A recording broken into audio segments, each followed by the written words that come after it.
Hello, welcome to Emerald Lake. Welcome to Emerald Lake. There you go. We're gonna be doing our fairy tales this stream. For the first time, I made sure to have my stream info properly prepped. I'm always bad about that, correcting it in the first few minutes of the stream. Okay, sorry. But here we are, and now we're all set up. How am I doing? Thank you, Natsu. I'm doing okay. I think I've sorted out the tech issues. I have no clue, really, because I didn't get any good info off of things. The real question is, how many pounds does one gain from eating 10 pounds of cheeses? Oh, yes, true. 10 pounds. That's like a 13th of a washing. Why? Why? Okay. Alright, Batty. Interesting info.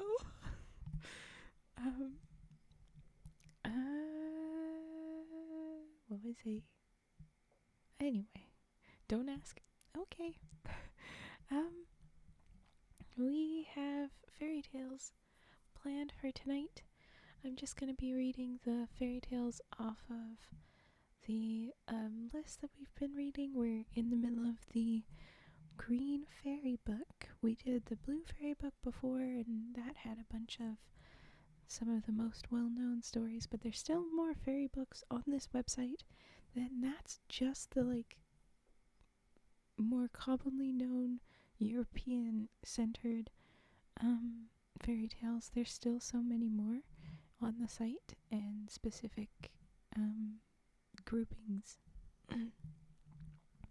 No pounds, my metabolism is incredibly high. Lucky you.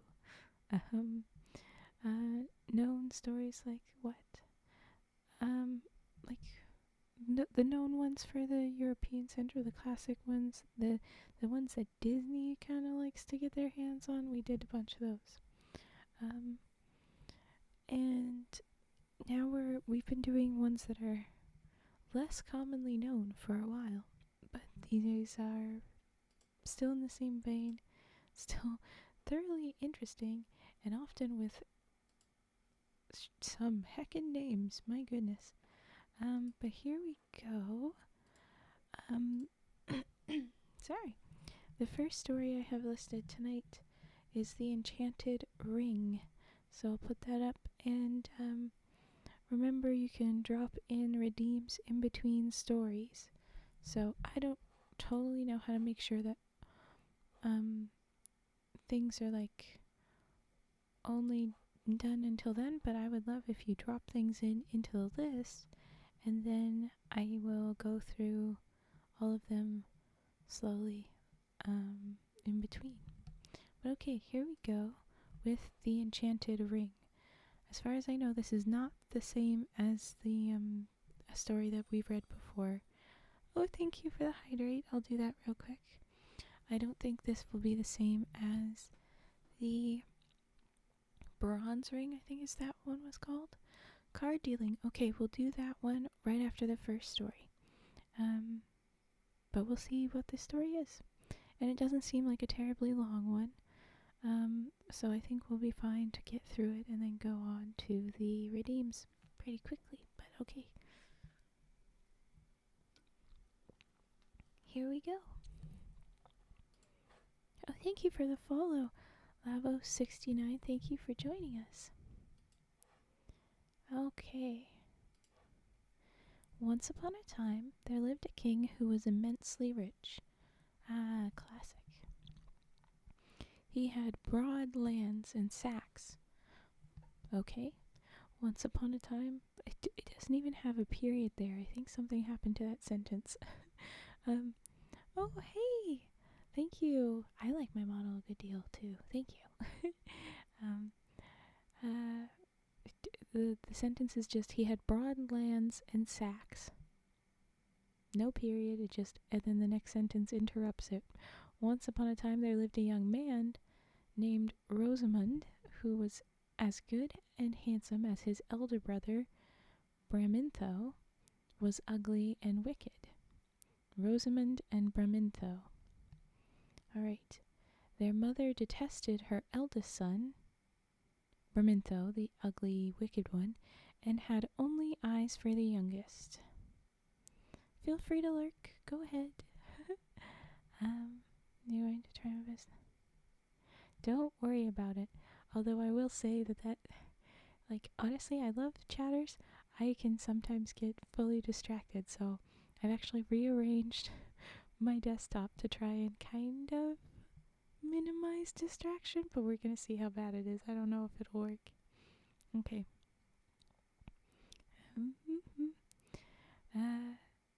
So Mother only liked the younger one that wasn't ugly and mean. Yeah, definitely won't be distracting her tonight. Oh, I'm sure you guys won't. I'm sure you guys won't keep that promise, I'm sure. Okay. This excited Bramintho's jealousy, and he invented a horrible story in order to ruin his brother. Ooh, well, at least trying to. Okay, well. He told his father that Rosamond was in the habit of visiting a neighbor who was an enemy of the family and betraying to him all that went on in the house, and was plotting with him to poison their father. Jeez, that's an aggressive rumor. The father flew into a rage and flogged his son till the blood came. Then he threw him into prison and kept him for 3 days without food, and after that he turned him out of the house and threatened to kill him if he ever came back. Oh my God. The mother was miserable and did nothing but weep, but she dared not say anything. Already. Oh my God. I will always be here. I'll try not to distract you too much. It's alright. Hi, Cage. Wow, this is an intense start. You sure bet it is. I wasn't expecting this, but here we are. The youth left his home with tears in his eyes, not knowing where to go. Sounds pleasant. Also sounds familiar. Ugh. Well, if you say so. Got something I need to write up, but I'll be lurking. Go ahead and lurk. We need an emote-only chat redeem for this situations. Oh, that was an option. That was a thing. Oh, I forgot. My brain's like, I think I could do that. Anyway. Well, that was a joke, I'm sure. But it does sound kind of familiar. We've read these stories lots. Sound pleasant, obviously. Obviously, a joke. Obviously a joke. Come on, voice. But okay, he doesn't know where to go and wandered about for many hours till he came to a thick wood. Okay. It's just not a woods, not a forest, but thick wood. Okay. Night overtook him at the foot of a great rock, which personifies the evening. You know, that's fun too. And he fell asleep on a bank of moss, lulled by the music of a little brook. Aw. Perfect for the kid. Yeah, perfect. It was dawn when he woke, and he saw before him a beautiful woman seated on a gray horse with trappings of gold, who looked as if she were preparing for the hunt. "Have you seen a stag and some deer-hounds go by?" she asked. "No, madam," he replied. Then she added, "You look unhappy. Is there anything the matter? Take this ring, which will make you the happiest and most powerful of men." Why would you just give that? Oh no, there's a young man who looks sad. I better give him this incredibly powerful ring. But sure. Make you the happiest and most powerful of men, provided you never make a bad use of it. If you turn the diamond inside, you will become invisible. It's a superpower ring and a superpower ring. What the heck? If you turn it outside, you will become visible again. If you place it on your little finger, you will take the shape of the king's son. Does that change to which king's son, like which kingdom you're in? What? Followed by a splendid court. If you put it on your fourth finger, you will take your own shape. This is an overpowered ring. Wow. And like weirdly specific. Drop this into your D&D campaigns. um, Fairy tale logic, yeah. If it ever gets bad enough, I can put an emote mode on, but it does feel a bit mean. Oh yeah, we'll be fine. I'm not the hottest, but I'm hanging in there, thanks. Hope you're well. You're not doing well? I'm sorry to hear that, Cage. Did I mix? My memory's not always great. I'm trying to remember our chats earlier today. I remember you talking about the temperatures and your doggo. I don't think I remember you saying you weren't doing well. I'm sorry if you are. Okay. Anyway, I hope you are hanging in there for sure.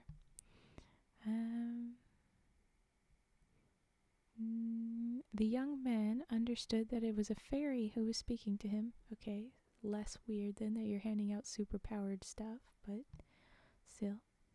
And when she had finished, she plunged into the woods. Oh, I'm physically well, but thank you. Oh, okay. Well, take care. I hope I hope this is a good distraction.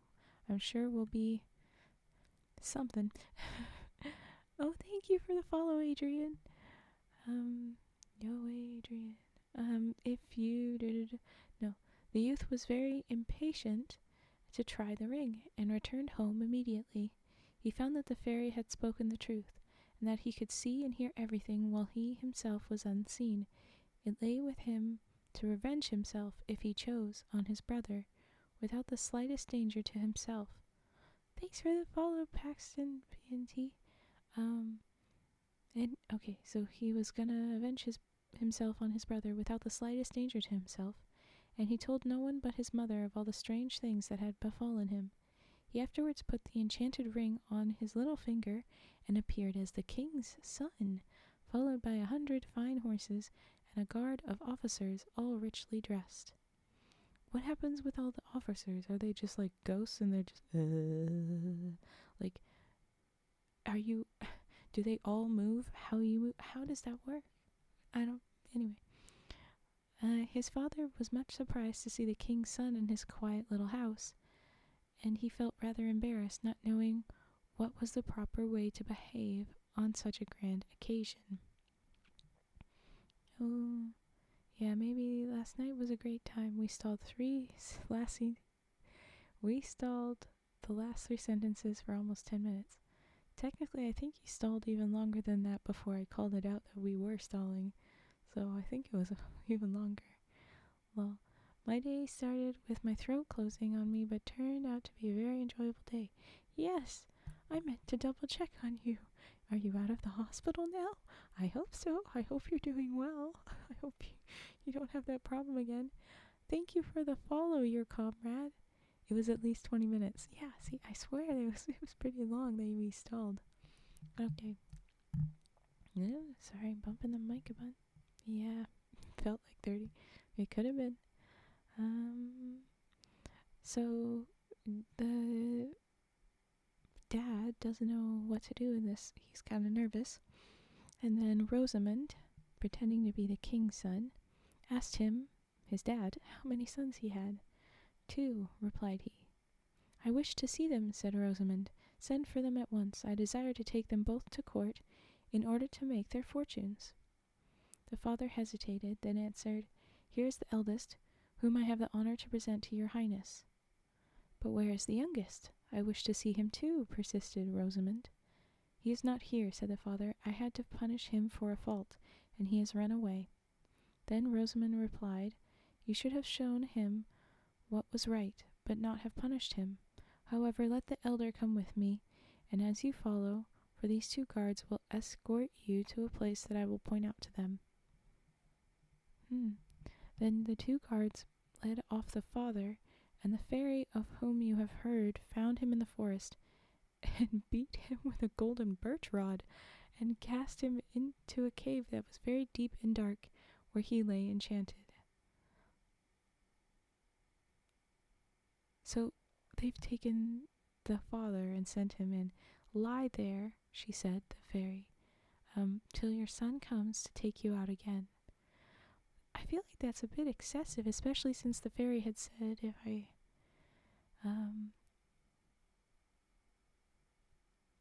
provided you never make a bad use of it. Oh, okay. So I guess debatable what would be a bad use, but usually it's like as long as you never do it to hurt somebody or something more specific. But I don't know. This is sure something. I'm out and very happy, especially since I'm here to watch you stream. Aw, thank you, Ryan and Andrew. I'm glad that you're okay. And I'm glad that you're doing good, that you're happy. How short, long are the average stories you read? Usually, oh geez, I would say some of them are like they're 20 minutes when they're this length, but we have been running like chattier as of late, so we take a bit longer. All over the place, really. Yeah, some of them, the first few I read, the like Cinderella or Sleeping Beauty kind of, but most known ones, they sometimes were really long and sometimes were still pretty short. I've had ones that were like an hour long to read at least, so good and bad are concepts of the mind and are based on opinion. Yes, they are very subjective.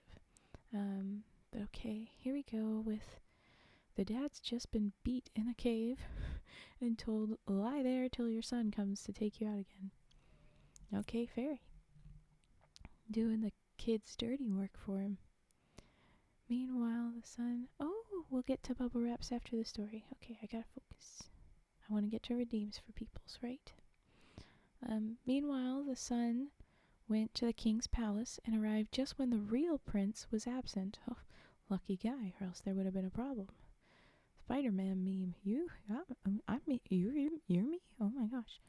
He had sailed away to make war on a distant island, but the winds had been contrary, and he had been shipwrecked on unknown shores. Oh gosh. And taken captive by savage people. Well, that's... I don't like people using savage. Especially in that context. It's just people that were like, who the fuck is this on our land? Like, oh my god. Anyway. Rosamund made his appearance at court in the character of the prince whom everyone wept for as lost, and told them that he had been rescued when at the point of death by some merchants. How did you know that the guy was gone? Are you sure that that's a good idea? No one's looking for the prince anymore that way if you do this. This feels like a bad idea, but okay. Also feels like it was designed to happen based on how the ring works, so I can't say that that will be our quote-unquote bad use. But anyway, his return was the signal for great public rejoicings, and the king was so overcome that he became quite speechless and did nothing but embrace his son. Well, yeah. The queen was even more delighted, and fetes were ordered for the whole kingdom. I think fetes were ordered for the whole kingdom, based on the French, like. One day, the false prince said to his real brother, Bramintho, you know that I brought you here from your native village in order to make your fortune, but I have found out that you are a liar, and that by your deceit you have been the cause of all the troubles of your brother Rosamund. He is in hiding here, and I desire that you shall speak to him and listen to his reproaches. That poor king and queen and all the family of this prince and whoever cares about him, they're getting mentally tortured this way. This is not fair. Unless the prince is really gone forever, I guess this would be a kinder thing to them than never seeing their son ever again. Just like, don't mess with their heads like this. Why? For example, a certain Soviet dictator thought that he was good, but was hated by the rest of the world. Isn't that the way of dictators? Fetes were ordered? Hee. Yep. Fetsters, you lol. No, it's the F-E-T-E. Fet. Yeah, anyway. I don't know if it's pronounced that way. I've never seen it used in English, right? So listen to his reproaches. The brother, the fake prince here, is telling his brother, you should talk to your brother and get better. Bramintho trembled at these words, and flinging himself at the prince's feet, confessed his crime. Ooh. "That is not enough," said Rosamond. "It is to your brother that you must confess, and I desire that you shall ask his forgiveness. He will be very generous if he grants it, and it will be more than you deserve. He is in my anteroom, where you shall see him at once. I myself will retire into another apartment so as to leave you alone with him."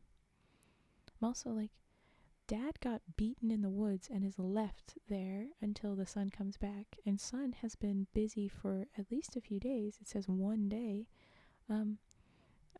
So like, he's forgiven his brother sooner, or is toying with him, but Dad is like, get wrecked, Dad. I've heard it pronounced like the word fate, but I don't know if that's correct or not. Ooh, maybe.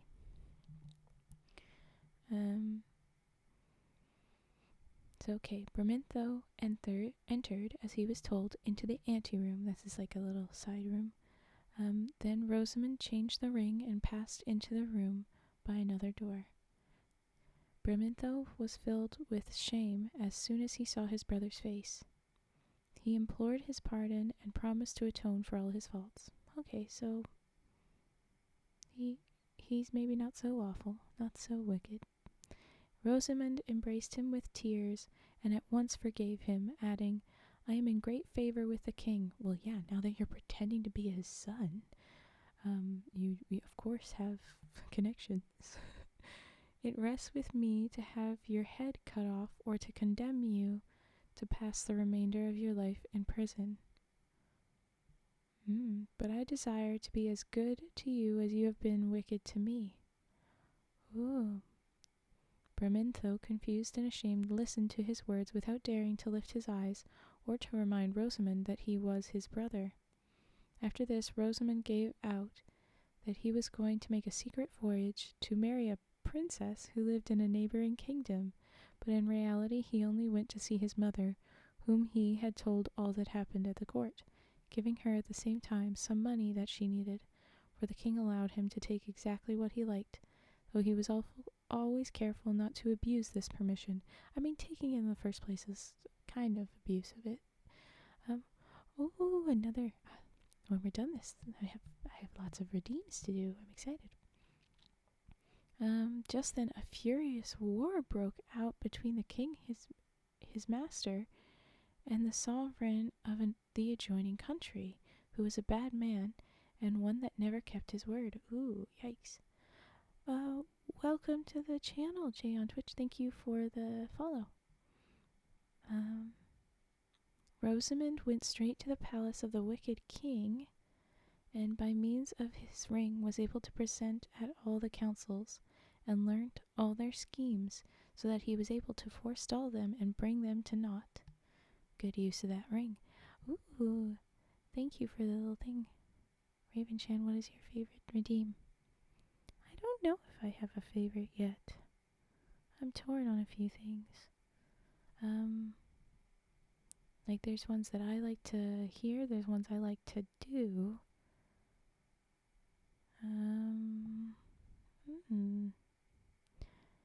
Trigger words are quick and easy, of course, so that's good. That's easiest to do. Favorite to hear?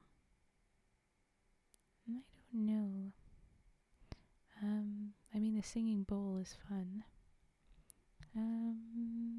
But it can be difficult, it gotta do it right. All that. Anyway, you're distracting me, gosh dang it. But good question anyway. It's okay, there's gonna be the war. I knew you would. Thank you. He's gotta stop them. He took the command of the army, which was brought against the wicked king, and defeated him in a glorious battle, so that peace was at once concluded on conditions that were just to everyone. But who did you defeat him as? Huh? As the sun? As yourself? As an invisible person? I don't know. Hello, Chris or Chris Lee. I can't tell if that's an I or an L thing about some of these fonts. No problem. I like seeing people happy. Oh, that's so sweet. And I do know that lots of people like that one besides myself. Okay. Hello. Henceforth, The king's one idea was to marry the young man to a princess who was the heiress to a neighboring kingdom, and besides that, was as lovely as the day. You good, bro? Yeah, looks like little emote has a lot of emotions, but it's okay. But one morning, while Rosamond was hunting in the forest, where for the first time he had seen the fairy, his benefactress suddenly appeared before him. So, he's going to be married, and now his fairy finds him in the forest that he landed in. I don't know if he ever went back to his father. But anyway, here we go. The fairy suddenly appears before him. "Take heed," she said to him in severe tones, "that you do not marry anybody who believes you to be a prince. You must never deceive anyone." He's been deceiving everyone, but at least, yeah, don't deceive her in love. Like, that's just too much. Something to point out. Don't wait to distract you. I can point it out when you finish the story. Okay, we'll do that later then, maybe, but you've already got me. Thank you for the follow, Astronotomy. Thank you. Okay. She says, stop. Don't do that. The real prince, whom the whole nation thinks you are, will have to succeed his father, for that is just and right. Go and seek him in some distant island, and I will send winds that will swell your sails and bring you to him. Hey, heck yes, finally we're getting to the part where we actually, the stolen identity is solved. Hasten to render this service to your master, although it is against your own ambition, and prepare, like an honest man, to return to your natural state. If you do not do this, you will become wicked and unhappy, and I will abandon you to all your former troubles, so probably won't be able to do that.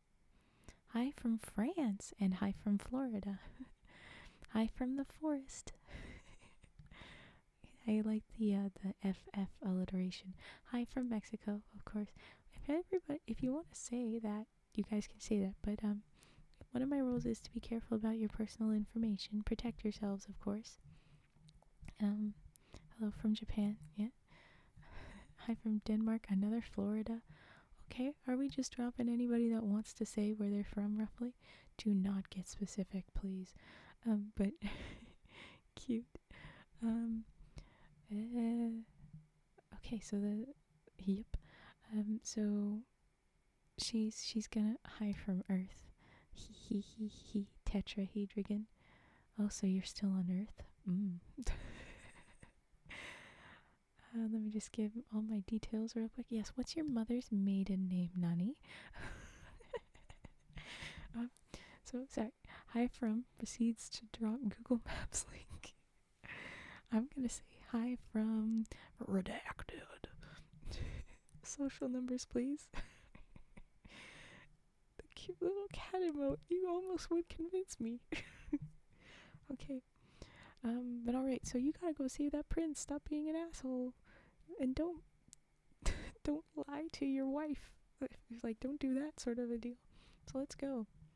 And if you don't, I told you not to do things bad, so I will abandon you. All the fairy will go. That redacted caught me off guard. I'm sorry. We were reading so many SCPs, and all of that is redacted, so I was saying redacted like every 5 seconds when we were reading those. My mother's native name is redacted. Of course. Thank you. Save, I'm dead. Okay. Well, I'm glad you guys like that. You like SCP? I hate them, but the stories are very entertaining. Like, I hate the Foundation. They're a great villain to me. But it is interesting. Hi from Fort Lauderdale. Oh, specific. I won't be here after tomorrow morning, so come and find me. There you go. Limited time only. Specificity. SCP is the best. LMIO, love SCP, yeah. Yeah, I feel how I feel about them. But anyway, I'll get back to those. I call them my spooky streams. They would probably hunt you since you're a deer woman. Absolutely. And the way that they treat those people is pretty freaking awful. But since I'm a deer woman, I think I could probably fuck them up pretty good. I can get them back pretty good. I will. One day I will. Okay. Someone will have to write a story about my adventures there when I kick some ass. Ooh, look at that. A bunch of little points. Thank you, 10 bits. I actually did a concept for an SCP, but it got rejected. Aw, darn. Well, I'm not sure who's in charge of that stuff. I guess they would probably be picky. They want things that fit their world. I would erase them from existence with my fire magic. Ooh, yes, go dragon, go. When they were talking about reality benders, in one of them I was like, let's have a reality bender that just makes them all, like, in the most silly way, tortured, and just ruin, just wreck them, but with, like, shitting your pants for a week. I don't know, like something dumb. I have a concept from years ago that I haven't written yet because I was afraid of rejection, so you're further than me. Exactly, right? Go for it. Both of you go for it. Hey, you can work on it and go back in. Lurkin. Heck yes. Thank you for lurking. We love a lurker too. Would love to hear about it. I would too, but I do also want to read this. So let's either save that one or drop it in the Discord, because, like, yeah, I want to hear all about that one. Maybe how about we read it on stream? We could do that. Bratty, and then Cage, whatever you end up going for, we'll champion, we'll cheer for you to get on SCP. I think we'd all be very excited about it. Okay. Sorry.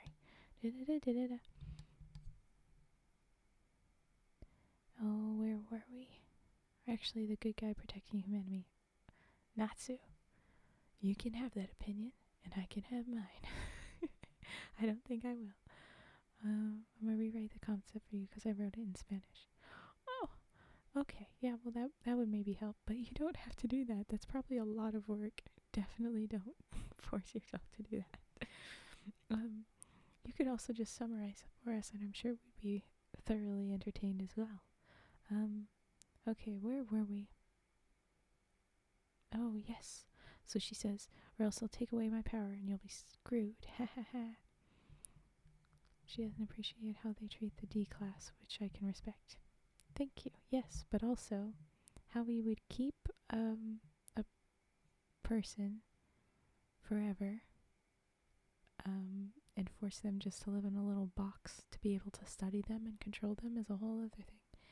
682 wants to wipe out humanity, kills 173 people. 173 kills people. Yeah. I mean, the way I feel about that is then you could be,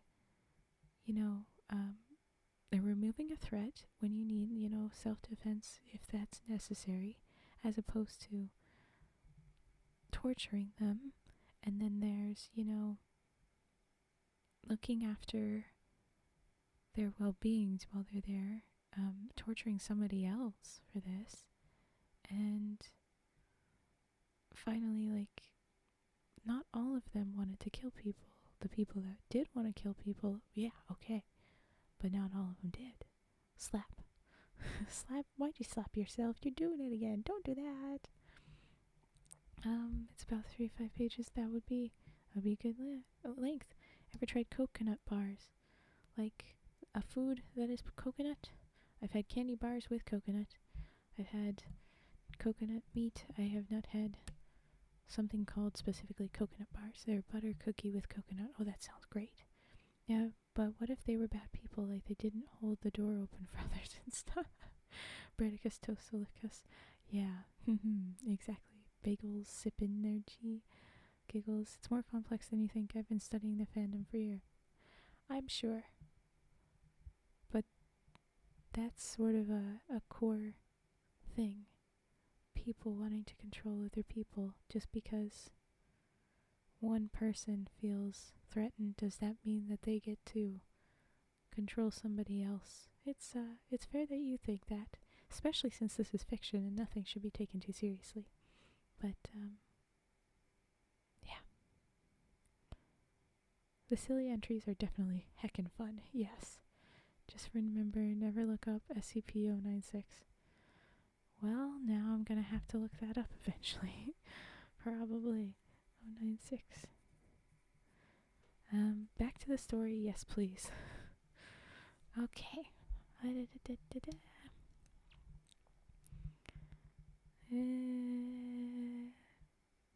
You're gonna lose your powers here if you're gonna be an asshole, so don't do that. Raven, don't. Well, I'm not gonna rush to do that. You're too young. Now it feels like I have to know. 999. That's gonna be interesting. Oh yes, so let's reminder of the prince. There's a fake prince that our man Rosamund is pretending to be because of his luck in getting a ring that gives him the power to pretend to be the prince. Meanwhile, the real prince is stuck on a desert island, and so when he came back, everyone was super excited, and he's used that love and everybody thinking who he is, that power, to like get what he wants, and also kind of manipulate his brother into apologizing to him. It's a whole thing. Ooh. Man, there's so many SCPs that we should check out, but put those in the story Rex in the Discord, and I will get to them eventually. So the prince has gotten his apology from his brother, and he was about to decide what to do, but then there was a war, and then he was promised a princess, and the fairy finally interrupts, and she says, "Yo, you can't pretend to be the prince and marry somebody who believes you are someone other than you are. You need to rectify the identity theft thing. So you gotta go and save the real prince. I'm gonna set you on a boat, and you're gonna be happy." Ooh, posture check. Okay. I think I'm good. So you're gonna have to go and save him and figure it out. Ooh, tattoo of 035. That's fine. Sorry, I'll stop now. No, it's okay. Okay, I would love to say, but I need to go to bed. I have to get up early. Okay, Mad Max. The VODs will be up. And I try and get them up on YouTube quickly. There's been a delay, but I'm going to stay up tonight to get as many of them up as I can tonight. So hopefully by tomorrow you'll have VODs on my YouTube, so you can watch these back. And I always put the name of the stream, or the date of the stream, as it, so that you can do that. Sorry, I'll stop now. I'm a very passionate person. Oh, it's all good. It's just that so am I. So we're gonna talk ourselves in circles is all. And I don't want either of our feelings to get hurt. I know that I'm gonna get it heated if I go too deep with it. But here's the reminder I tell myself: it's just stories. None of it's real. It's okay. And they really do have some great sweet articles on there. So I need to give them that much at least. Okay, thank you. And don't stay up too late doing this, but have a great day, everyone. You too. Yeah, thank you. You slapped yourself. Stop slapping yourselves. Make sure when you use those to slap somebody else. I need to put in, we might be able to do this where you just say slap frog, Fraoug. I saw somebody you put a word there and it works. So it might work. It might not. I might have to change the command. You just slapped yourself again. Dang it. Stop doing it. Just slap me. Ah! You slapped me. Okay, now I'm going to focus on the story because we wanted that to happen.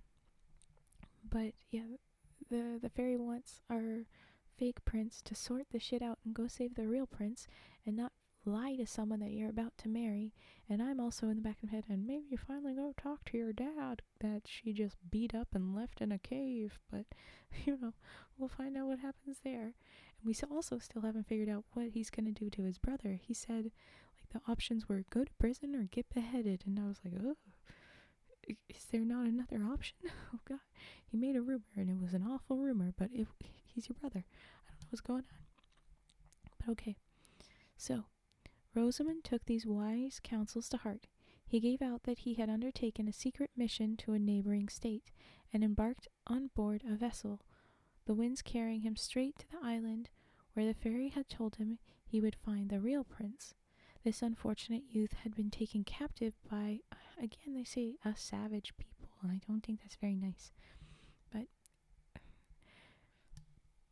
they had taken him captive and kept him to guard their sheep. Hey, he got a job. Is that captive? or is he, working? Rosamond, becoming invisible, went to seek him amongst the pastures where he kept his flock, and covering him with his mantle, he delivered him out of the hands of his cruel masters and bore him back to the ship. Okay, we saved him, we did it. Other winds sent by the fairy swelled the sails, and together the two young men entered the king's presence. Rosamond spoke first and said, "You have believed me to be your son. I am not he, but I have brought him back to you." The king, filled with astonishment, turned to his real son and asked, "Was it not you, my son, who conquered my enemies and won such a glorious peace? Or is it true that you have been shipwrecked and taken captive, and that Rosamond has set you free?" "Yes, my father," replied the prince, "it is he who sought me out in my captivity and set me free, and to him I owe the happiness of seeing you once more. It was he, not I, who gained the victory." The king could hardly believe his ears, but Rosamond, turning the ring, appeared before him in the likeness of the prince, and the king gazed distractedly at the two youths who seemed both to be his son. There it is, Spidey meme. Then he offered Rosamond immense rewards for his services, which were refused, and the only favor the young man would accept was that one of his posts at court should be conferred on his brother Ramintho, for he feared for himself the changes of fortune, the envy of mankind, and his own weakness. His desire was to go back to his mother and his native village, and to spend his time in cultivating the land. Well, that's a big difference from about to marry a princess, but hey, look at that. And hey, he did a nice thing for his brother instead. No death for brother. All right. And you're slapping each other. Oh my goodness. You must behave. Oh my goodness. I'll try to behave. Oh, thank you for hug. Hug is good. Hug is better than slap. I could never slap you. Slap, slap, slaps. There's a bunch of slaps after saying you would never slap. But it wasn't all you, I know. Okay, so he's gonna go back home. One day when he was wandering through the woods, he met the fairy, who showed him the cavern where his father was imprisoned, and told him what words he must use in order to set him free. Hey, now this loose end is getting tied up. He repeated them joyfully, for he had always longed to bring the old man back and to make his last days happy. How long has he been away? Rosamond thus became the benefactor of all his family, and had the pleasure of doing good to those who had wished to do him evil, after kind of doing them evil, but fine. As for the court, to whom he had rendered such services, all he asked was the freedom to live far from its corruption, and, to crown all, fearing that if he kept the ring he might be tempted to use it in order to regain his lost place in the world, he made up his mind to restore it to the fairy. All right. For many days he sought her up and down the woods, and at last he found her. "I want to give you back," he said, holding up the ring, "a gift as dangerous as it is powerful, and which I fear to use wrongly. I shall never feel safe till I have made it impossible for me to leave my solitude and to satisfy my passions." Yes, slap them for slapping me or themselves. Slap fights? Oh no. But fine. What if I like being slapped? Oh.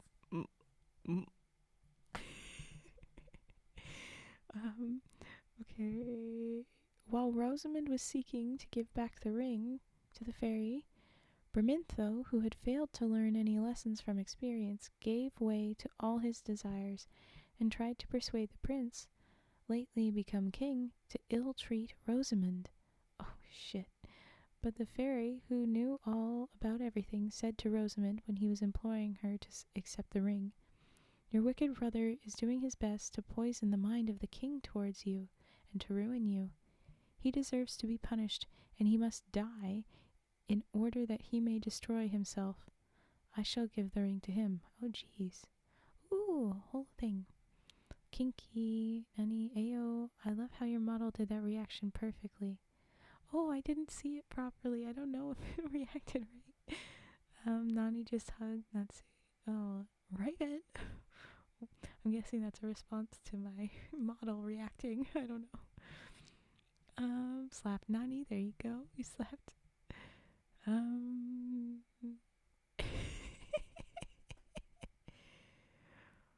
What did she say? I read someone else's text. I know you're getting all excited. I'm moving on. This isn't the spicy stream yet. Okay. Oh yes, we have to kill your brother. Jeez. Okay. And we're gonna give him the ring to do that, I guess. Rosamond wept at these words and then asked, "What do you mean by giving him the ring as a punishment? He will only use it to persecute everyone and to become master." "The same things," answered the fairy, "are often a healing medicine to one person and a deadly poison to another. Prosperity is the source of all evil to a naturally wicked man." I mean, I've seen opposite, but okay. "If you wish to punish a scoundrel, the first thing to do is give him power. You will see that with this rope he will soon hang himself." Yeah, you hope that for karma. Not enough of that has been happening. I'm dead. Nah, Raven, I'm not drunk of it. Wait, did I hear a yet? Yeah, you did. I did it too. Me either. Okay, you're gonna have to spell it out because sometimes I am slow. But okay, I'm gonna keep reading.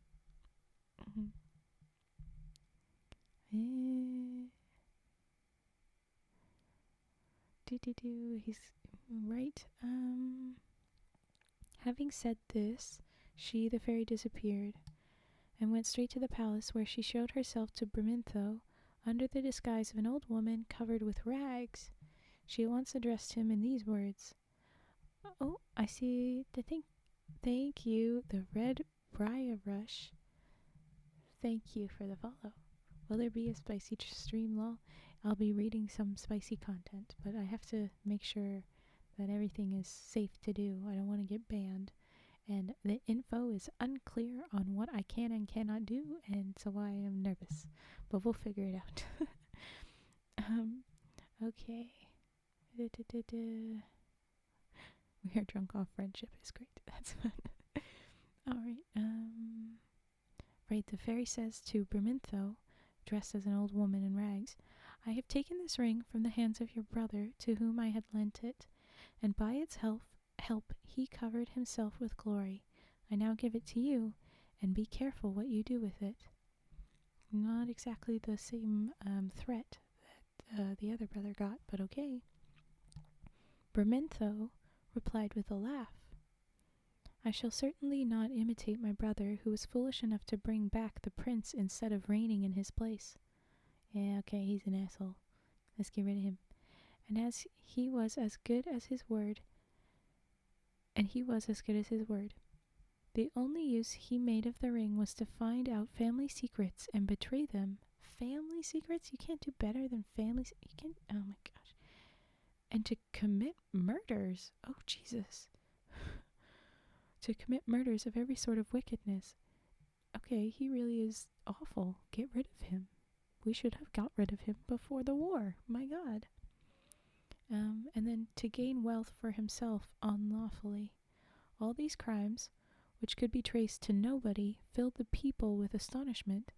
The king, seeing so many affairs, public and private, exposed, was at first as puzzled as anyone, till Brimintho's wonderful prosperity and amazing insolence made him suspect that the enchanted ring had become his property. Ooh, thank you, Nani, for the sub. I really appreciate that. I'm just seeing Cage Night win. Lol, you're welcome. Murder. Exactly, happy vibes and sexy slaps. Just realized I wasn't subbed yet. Oh, well, thank you for subbing. G Raven, I got one SCP you'll get a laugh out of. SCP's 007J. We'll have to check that one out later, but I have a guess what that is. Oh, a good stretch. I should do that.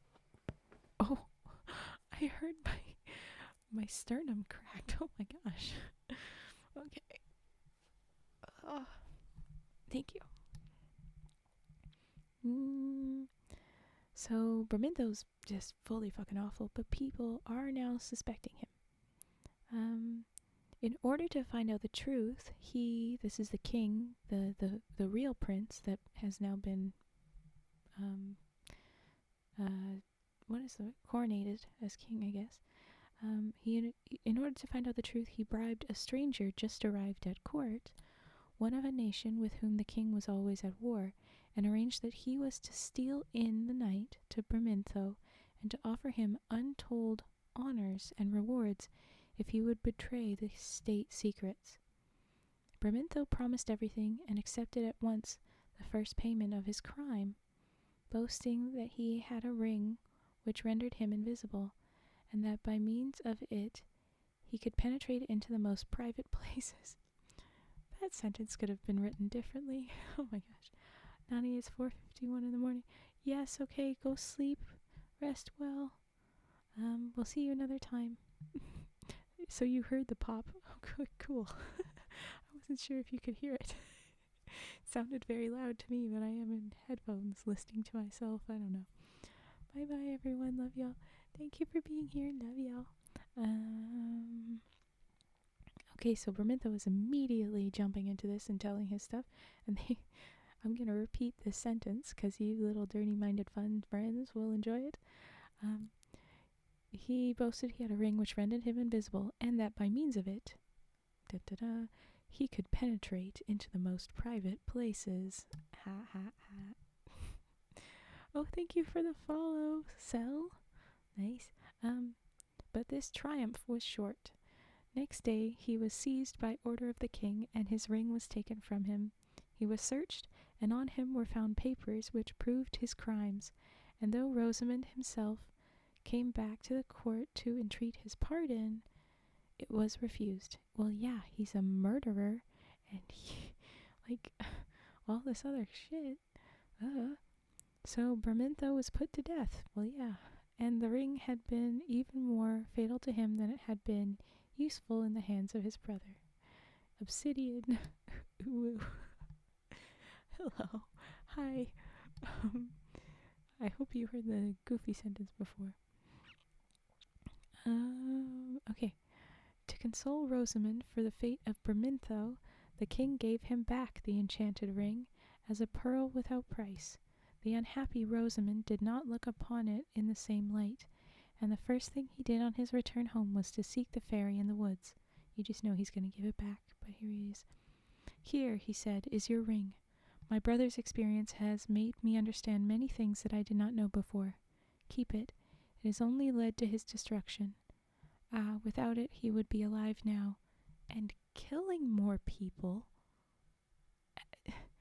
Dude, just to get money, he would be killing more people again and being awful. Anyway. And my father and mother would not, in their old age, be bowed to the earth with shame and grief. They would have been decidedly unimpressed. Oh no, slap fight. Oh, that's perfect. Tetra, I'm definitely going to be pinning that later. Okay. He says, they would not be bowed to the earth with shame and grief. Perhaps he might have been wise and happy if he had never had the chance of gratifying his wishes. Oh, how dangerous it is to have more power than the rest of the world. Take back your ring, and as ill fortune seems to follow all on whom you bestow it, I will implore you, as a favor to myself, that you will never give it to anyone who is dear to me. The end. There's no more to that story. It just ends with him like, please never do this. We don't know what she says. I guess we never will until we ourselves find the enchanted ring. But that guy sounds like he would have been awful no matter what. And Rosamond was just not saying the truth. But anyway. Okay, so we have a bunch of redeems to do. We're gonna speed run through redeems. Thank you for those. Clap too. Mom, I'm famous. Yeah, there you go. And I'm gonna definitely feature that later when I look at stuff when I'm putting up my VODs. But okay. Do mic down. We gotta do some typing and doing the redeems. Oh, and I need to. If someone could end up getting the clip of the, I guess I had a funny reaction. My model reacted great to what it was it exactly? It was I like being slapped. I don't know. Maybe that was in the slap fight. I don't know. But okay, here we go. Thank you for hug. All right.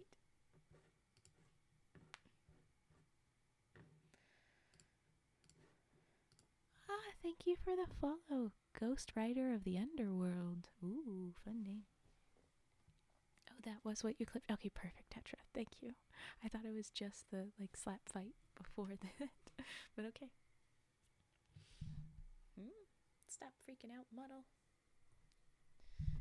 Get up. She's gonna be weird.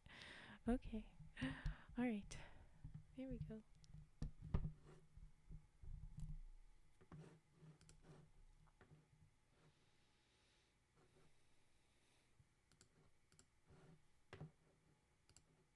Card dealing. That's first.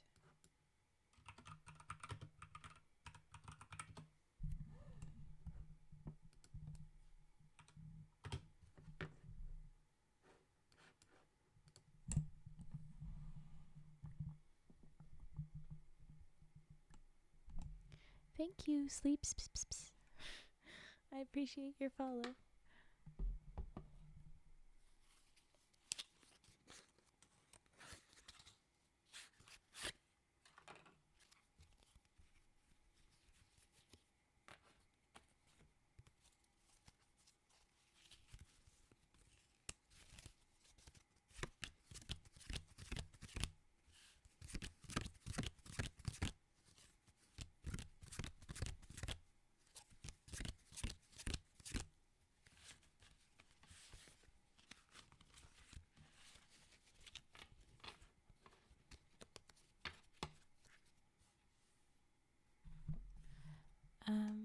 The knife sharpening isn't available because I don't have my knives with me right now. I don't need to sharpen them. I got them quite sharp last time. These are bicycle amplified cards. But they're fairly new and slippery. Thank you for the follow, Zach Duyond. There's an ad that's about to start, but we're gonna. That's funny, Nani. Or Natsu, sorry. There's an ad that's about to start, so I'm gonna have to let this run. I didn't have many snoozes, and it's better to let it run now. So I'm gonna let that happen. Yeah, here we go. Sorry if you're not following or not subbed, so that you have this. Oh yeah, you can't hear me anyway. For those of you that are subbed, hi. You're the ones that can hear me. I got knives. What kind of? Just some kitchen knives that I was using is a problem. That's why. If I had a whole heckin' bunch of knives, I'd be able to sharpen all of them and it would be fine. The zoomies. Yes. I'm sorry, I woke up Cat. Make Cat crazy. Alright, okay, ad is over. I was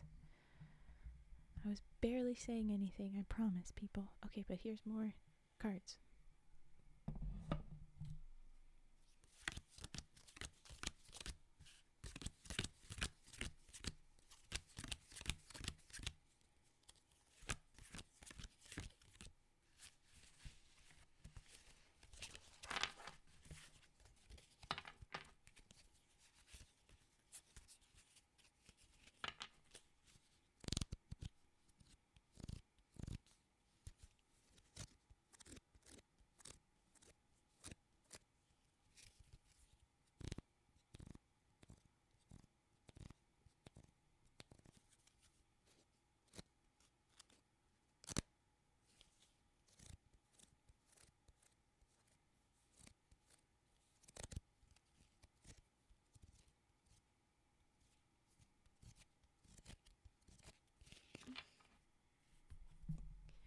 No hunting knives. And thank you for the comment on the model's eyes. Olivia with Olivia 2D. I think she did a great job making this, and then I edited colors, and then she made my antlers for me. I love that when I'm looking up, it looks like normal eyes, and when I'm looking down, sometimes it looks like my pupils are white because of the way that works, and I think it's so cool. They are fun. Thank you for the follow, Titan Pharaoh. Fun. Okay, a little bit more card dealing, and then I move on.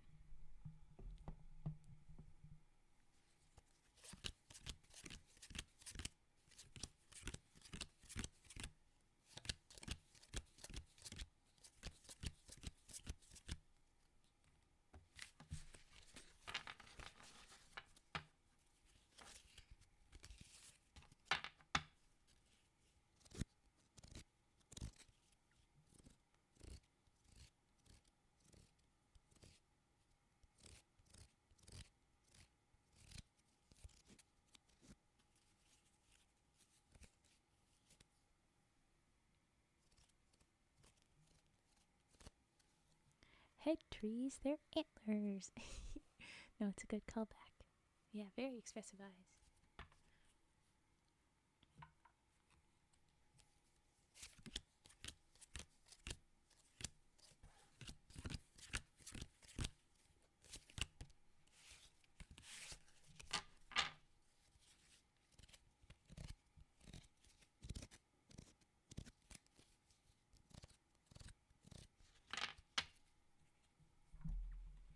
Natsu, so are deer. Sometimes. Deer women, though, for sure. Animals hunt animals. That's the way it is. As long as you're not a prize hunter, I'm good with you. But even then, I'm not gonna hate on you. I'm gonna leave you be. I got experience with cards. I could have more for sure. I don't have a ton.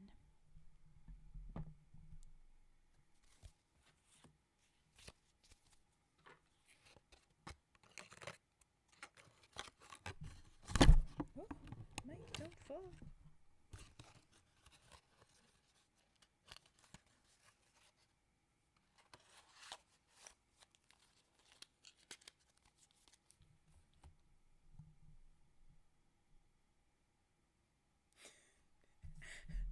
Why is she sitting like that? I looked up, and the stream, she looked like she was fully rolling her eyes at you. But OBS, so like it has a preview, and it had me actively what I looked like, and it wasn't doing that. But like, that was, yeah, she does absolutely look like she's done with your shit all the time. It's so funny. You hunt for meat and furs? Heck yeah. Gotta eat.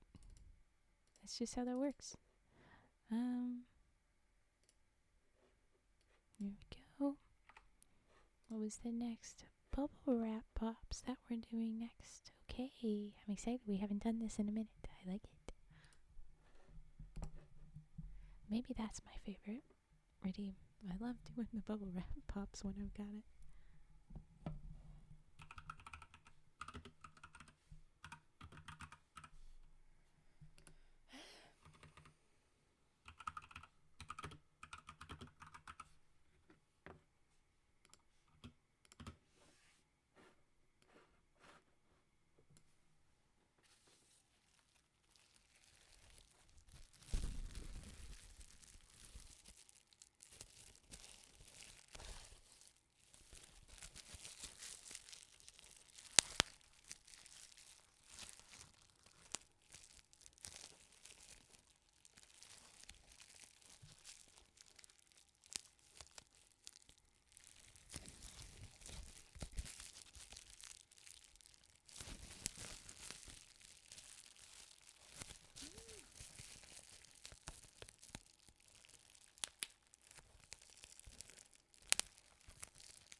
Thank you, Dejanoa. Welcome. Thanks for the follow. And all right, we'll do those bubble wrap pops, the next ones after the next story, because I'll do these ones first. And the others.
Alright, that's our bubble wrap pops.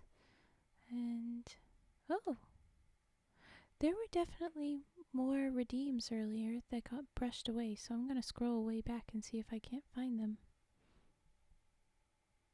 There was a humming.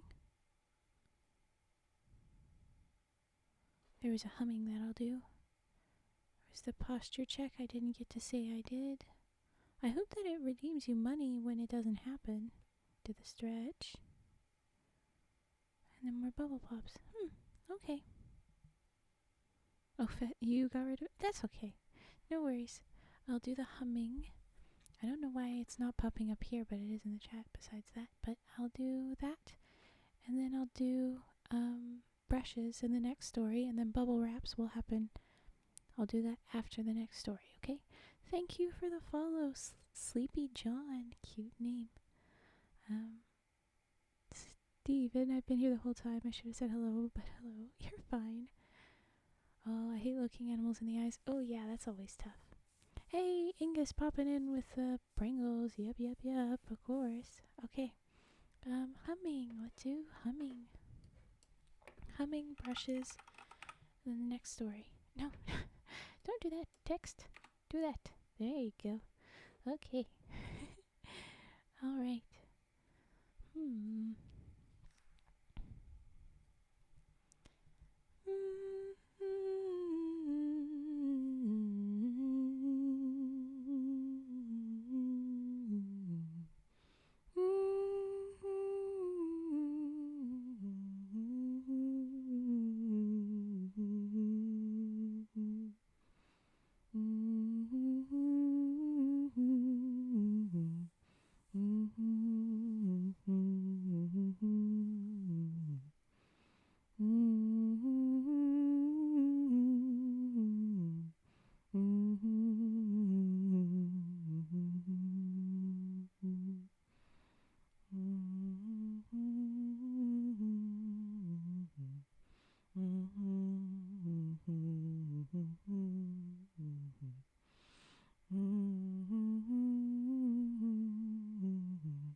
Struggling to stay awake for the next few stories. Okay, that's fine. Go to sleep. I take it as a compliment that you guys fall asleep or feel like it's time you need to sleep after these.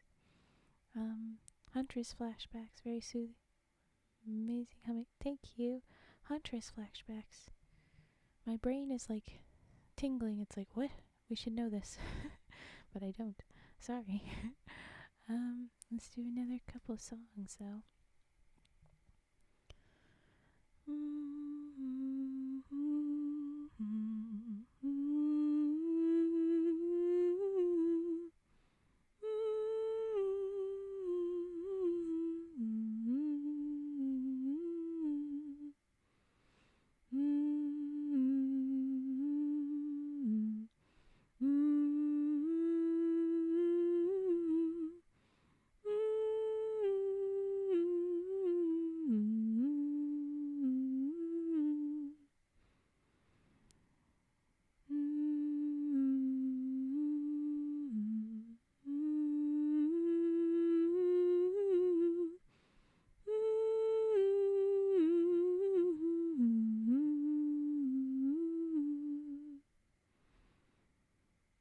That's funny, Tetra.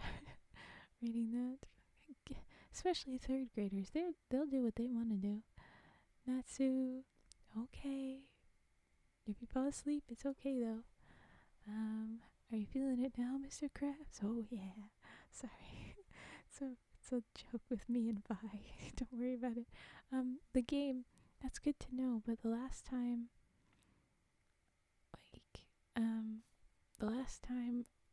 I'm sure that someone has mentioned it, like in a chat or to me like that before, because it sounds familiar. It's not like I would know, but it feels like I should know the reference.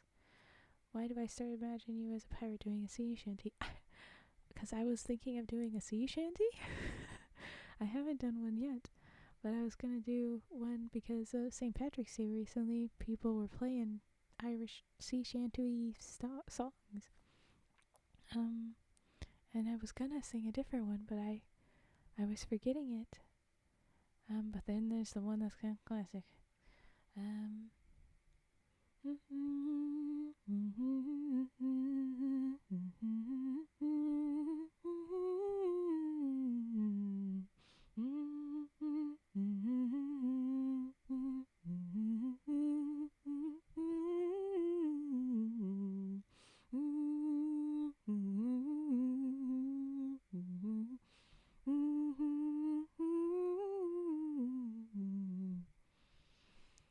But I want something a little bit slower that's very awake.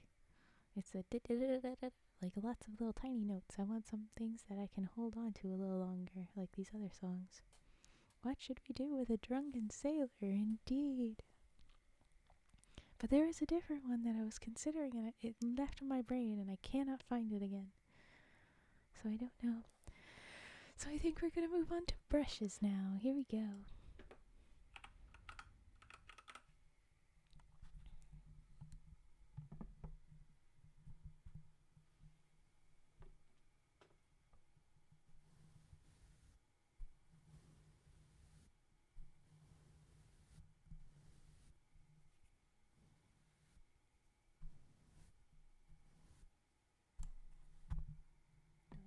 Fall mic.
You can save that for later. I'll do it at the end of the next story is what I think I'll do.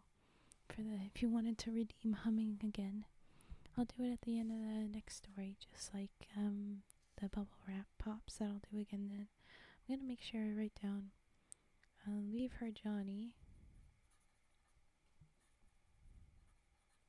and Bones in the Ocean.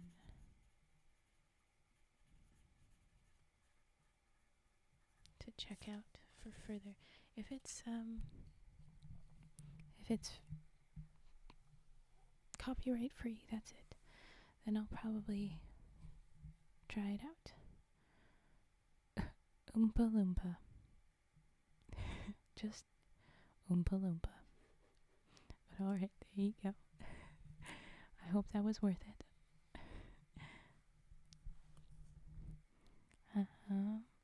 We're gonna go to the next story though.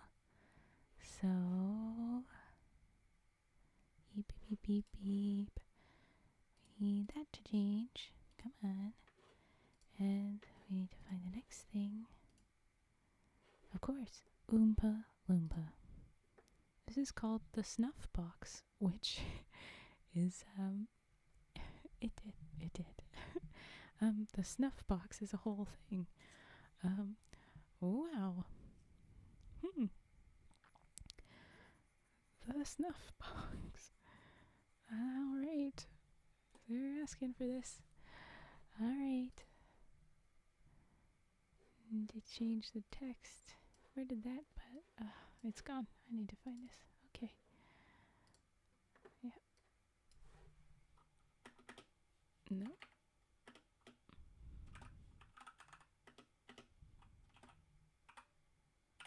There.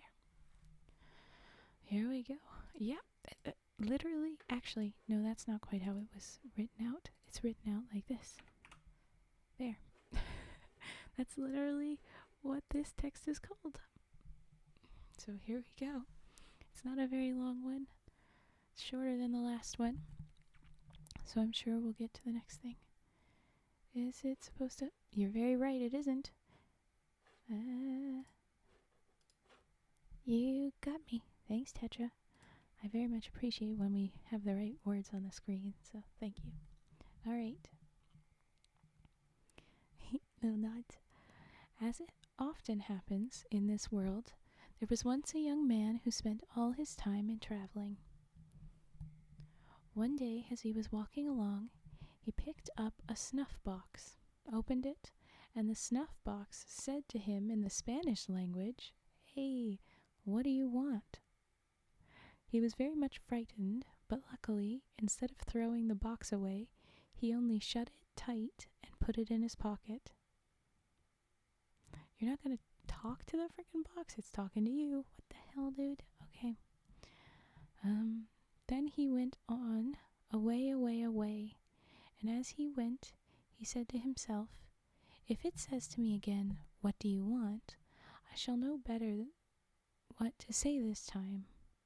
So he took out the snuff-box and opened it, and again it asked, "What do you want?" "My hat full of gold," answered the youth, and immediately it was full. Oh, check that out. Glad you figured out what to say. Also, isn't that just like, who hasn't felt this where they're like, "Oh, I should have picked something better to say." Thankfully, he was like, "Just shove it away. Figure it out later." Still odd, but hey, it works out. Our young man was enchanted, I bet. Henceforth, he should never be in need of anything. So on he traveled, away through thick forests, till at last he came to a beautiful castle. In the castle there lived a king.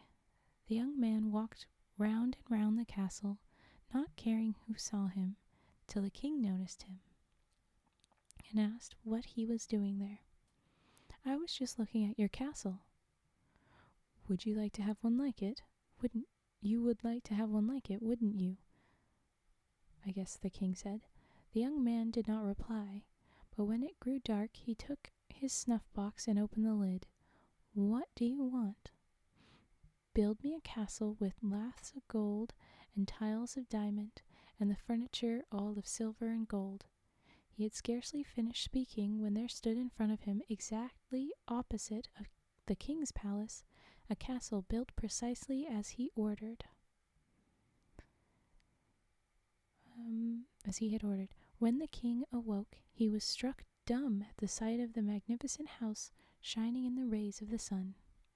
The servants could not do their work for stopping to stare at it.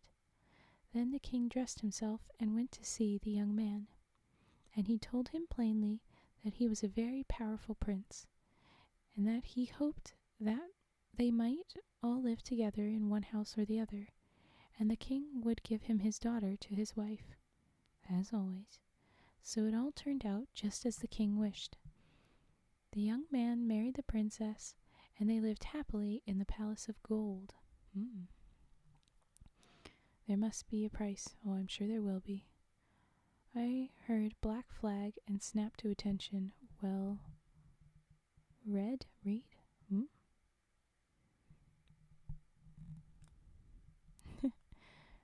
Because it's from Assassin's Creed Red Flag. Ah, okay. Well read. Yeah, okay. I get you now. My brain. Okay. So they're gonna be living happily. The man is like, "Oh yeah, you do. You have a palace. I guess you get my daughter. There you go." Freaking weird. But the king's wife was jealous both of the young man and of her own daughter. The princess had told her mother about the snuff-box, which gave them everything they wanted, and the queen bribed a servant to steal the snuff-box. They noticed carefully where it was put every night, and on one evening, when the whole world was asleep— impossible, guess what, lady? Time zones. Anyway, the woman stole it, and also like naps. People be napping when they want to. I don't know. The woman stole it, anyway, and brought it to her old mistress. Oh, how happy the queen was.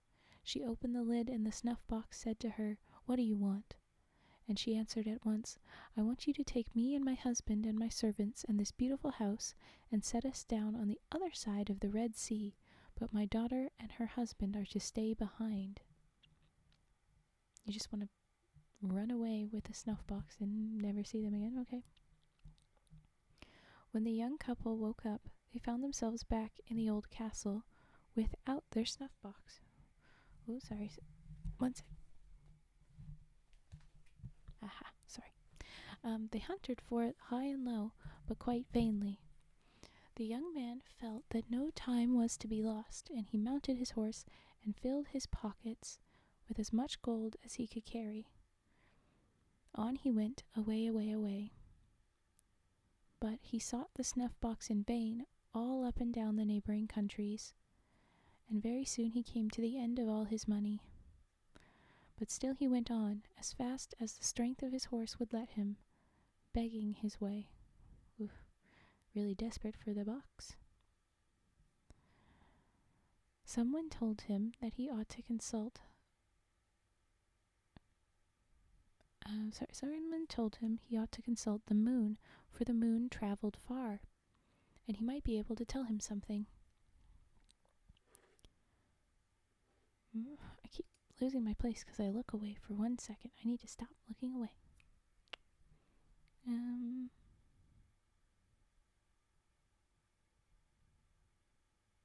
Might be able to tell him. Found it.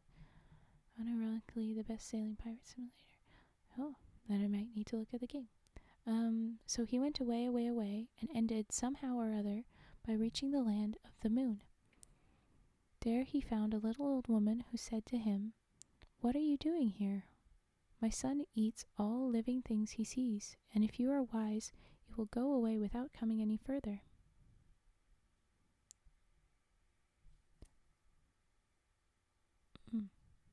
Sorry.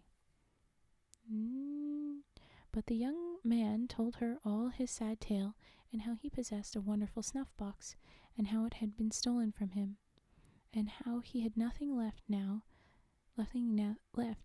that he was parted from his wife, and was in need of everything. And he said that perhaps her son, who traveled so far, might have seen a palace with... Okay, so her own son also does. So while writing a long vent, I feel a little better now. Oh, that's good, Cage. Glad to hear it. Get it all out. So the son might have traveled far enough to... might have seen a palace with laths of gold and tiles of diamond, and furnished all in silver and gold. As she spoke these last words, the moon came in and said he smelt mortal flesh and blood. Oh, so the moon is the sun. The old woman is the mother of the moon? That's so freaking weird. Okay, and the moon eats any living thing besides his mother, I guess. Freaking crazy story. Okay. He smelt mortal flesh and blood, but his mother told him that it was an unhappy man who had lost everything and had come all this way to consult him, and bade the young man not to be afraid, but to come forward and show himself. So he went boldly up to the moon and asked if by any accident he had seen a palace with laths of gold and the tiles of diamond and all the furniture of silver and gold. Once this house belonged to him, but now it was stolen. And the moon said no, but that the sun traveled farther than he did, and that the young man had better go and ask him. So the young man departed and went away, away, away, as well as his horse would take him, begging his living as he rode along, and somehow or other at last he got to the land of the sun. There he found a little old woman, who asked him, What are you doing here? Go away. Have you not heard that my son feeds upon Christians? Okay, so now it's not just living beings, it's specifically Christians. So if you're Jewish, if you're pagan, if you're Muslim, if you're agnostic, you're safe. The sun won't get you, but the moon will still get you. Hello, love suave.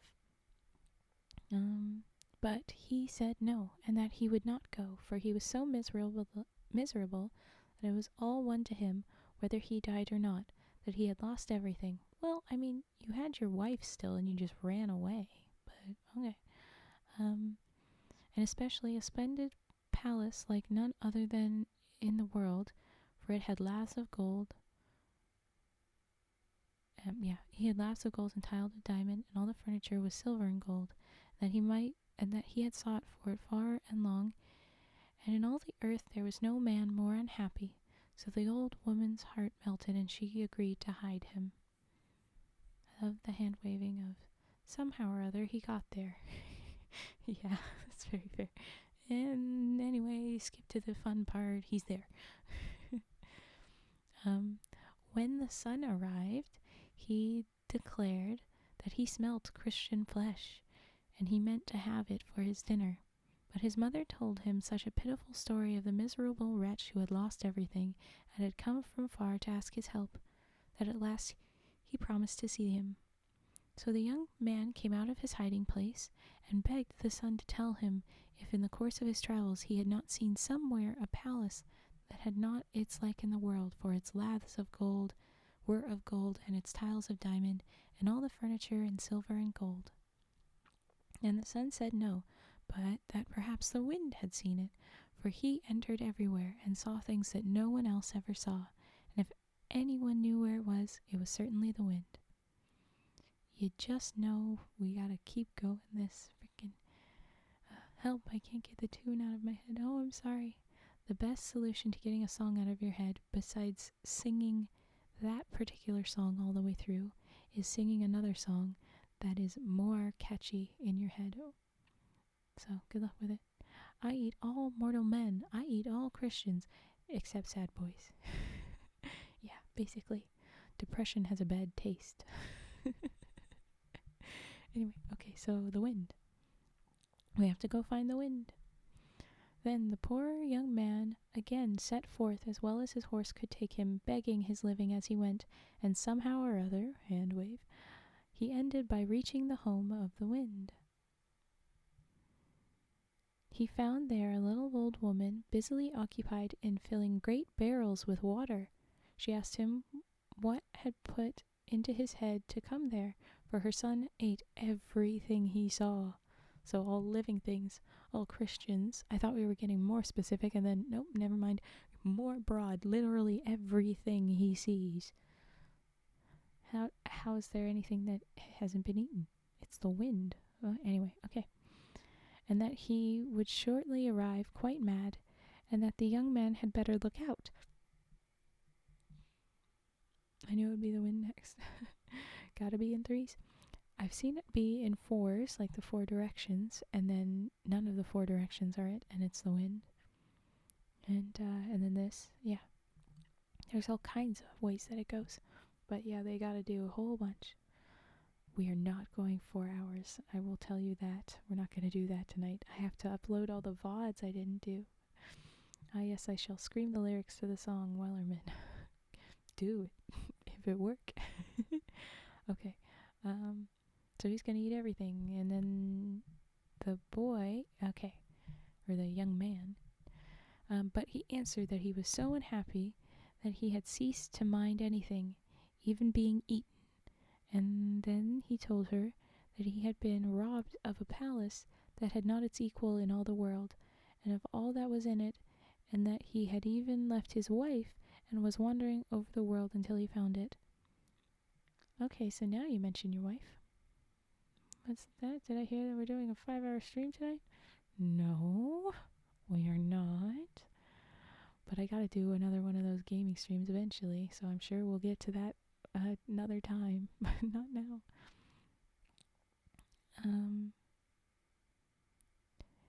So he's wandering over the world until he finds it, and that it was the sun who had sent him to consult the wind. Oh, sorry.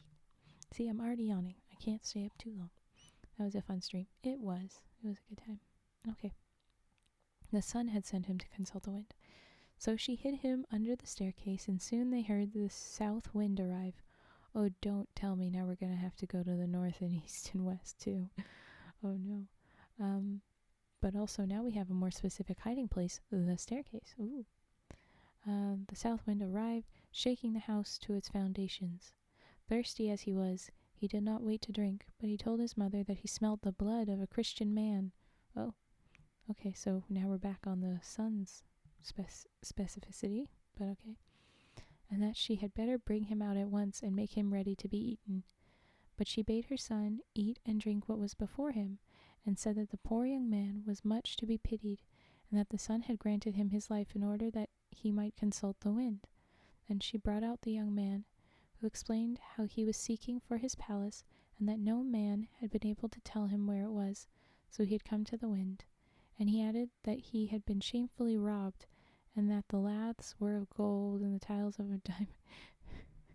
It didn't even mention the palace, just, and that the laths were of gold, but okay.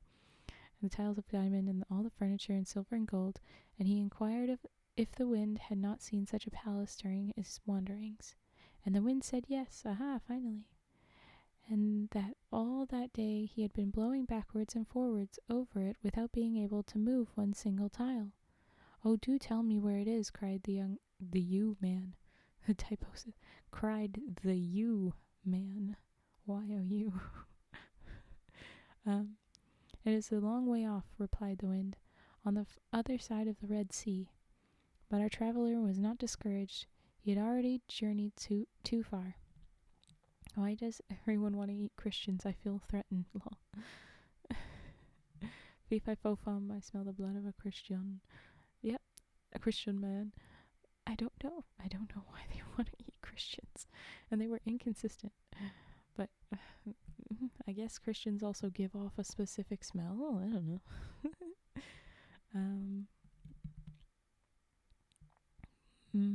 Okay, he journeyed too far. So he set forth at once, and somehow or other, he managed to reach that distant land, and he inquired if anyone wanted a gardener.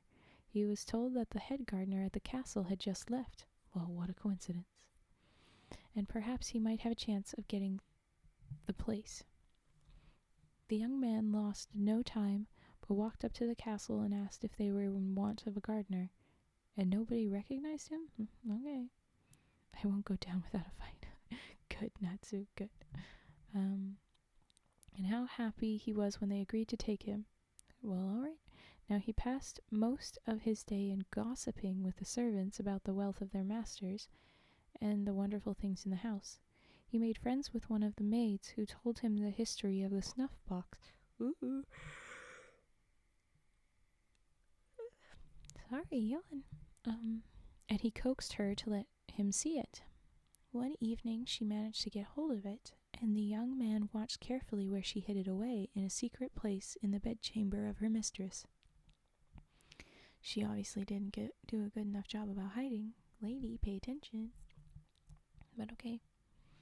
The following night, when everyone was fast asleep, he crept in and took the snuff-box. Think of his joy as he opened the lid. When it asked him as of yore, "What do you want?" he replied, "What do I want? What do I want? Why, I want to go with my palace to the old place, and for the king and queen and all their servants to be drowned in the Red Sea. Aggressive. The servants did not choose this." He hardly finished speaking when he found himself back again with his wife, while all the other inhabitants of the palace were lying at the bottom of the Red Sea. The end. God damn. Aw, looks like someone is eepy. Yes, I am. What was this? R.I.P. that poor maid who helped him out. Yeah, literally. You made all those friends and then you're just like, okay, fuck these people, I'm out. You can't be at least nice to the people that work there? Jeez. It's late for me, so I need sleep. Have a good night, Raven. Thank you, Millennial Echo. You have a good night. Yeah, we're gonna just do some more triggers now. And anyone that's needing to go, it's all good. Go sleeps. I probably would if I wasn't, in charge of this. So, go sleep. Alright, I think we're gonna do bubble wraps. And then other redeems as you request them, folks. Yeah. Alright, here we go.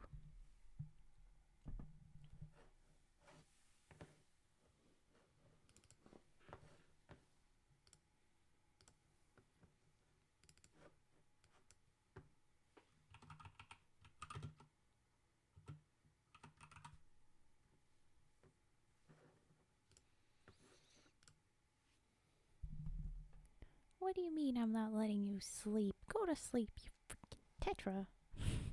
Why I gotta... Okay, bubble wraps.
Thank you for the follow, Rangoku in a box. Thank you. Some more bubbles.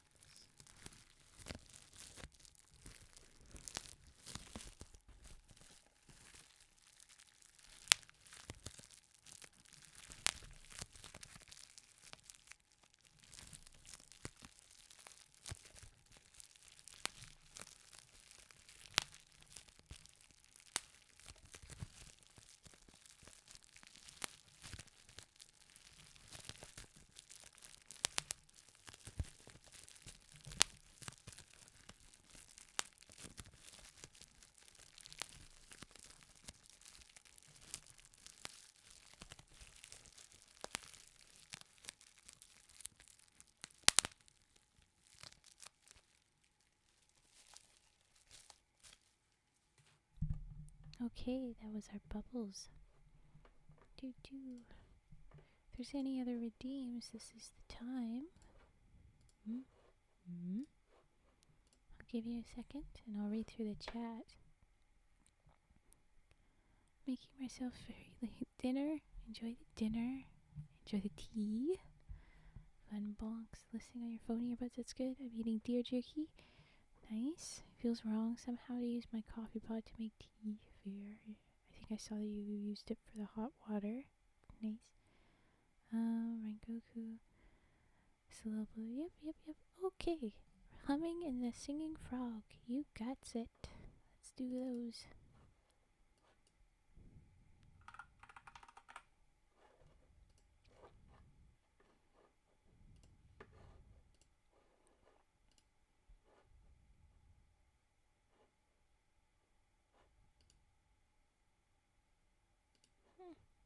Okay.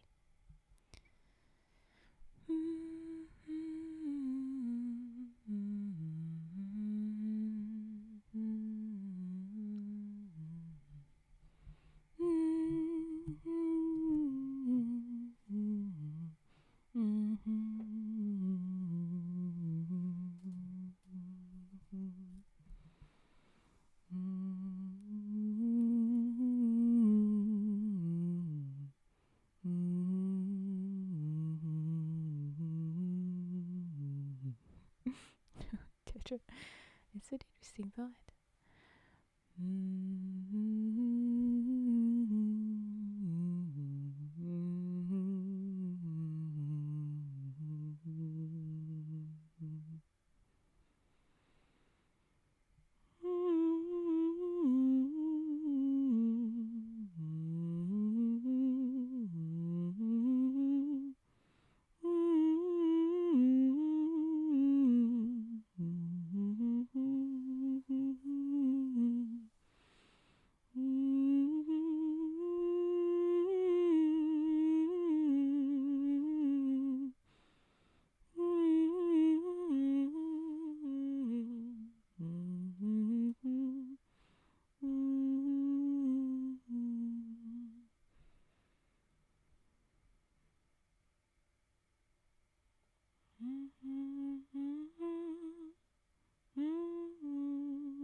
Alright. Singing frog time. So let's go with this.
And then a singing frog.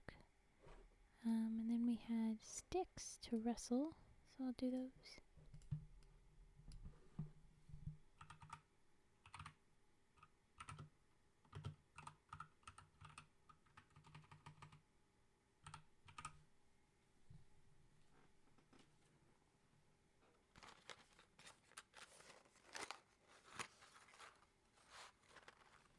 You heard a car horn? I didn't even hear a car horn. Jeez.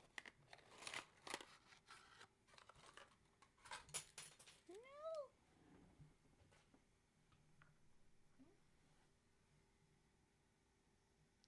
Okay.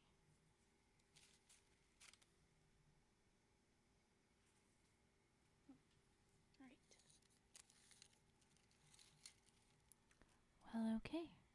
Good for you guys. I didn't hear it.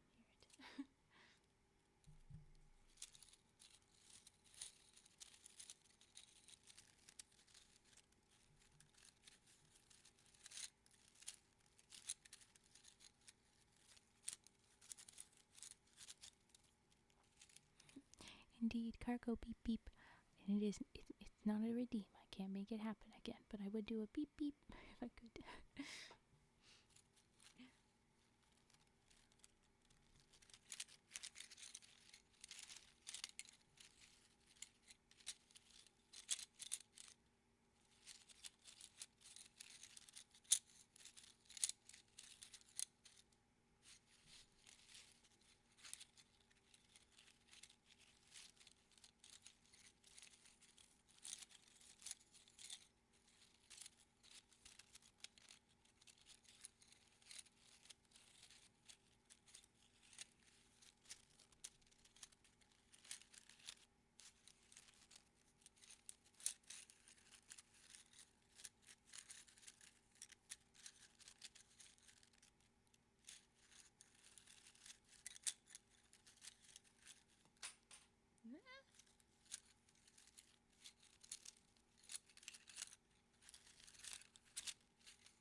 That was sticks wrestling.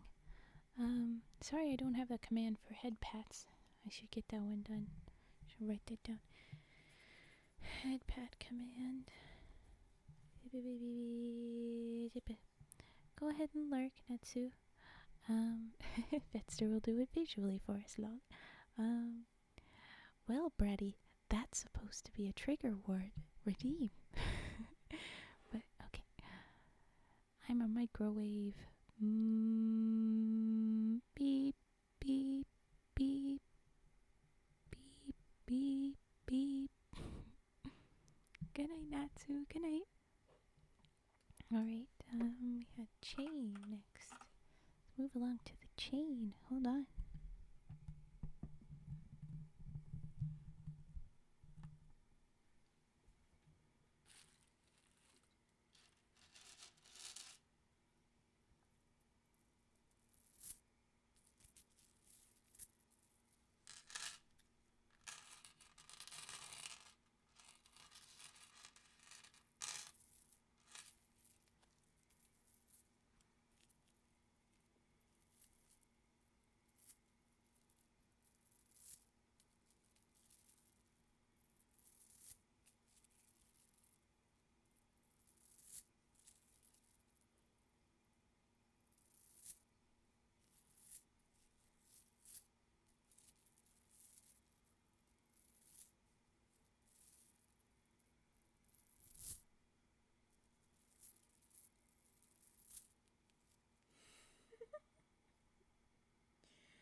No, Bratty, no walkies.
was the chain. Sorry. Sorry, Bratty. You'll have to do walkies for yourself later, at the end of the stream. You're indeed a very good microwave. I have to say the words. That's the requirement of the trigger word. I don't know if that's how you wanted that to go, but I did. I didn't even realize NOU was an emote I could use here. It would have been perfect when you kept referencing that meme in the last story. What is NOU? I don't even know, man. I don't know things. I gotta go to bed. Okay, good night, Cage. Raven, I think you need to get the 7TV extension. Oh, it's a 7TV emote. I thought I did. Spider-Man pointing me. Ah, there you go. There you are. Well, I'm gonna have to figure that out. I'll have to look that up too. 7TV extension on Twitch. Okay. The next thing was scissor snips. So here we go. Scissor snips.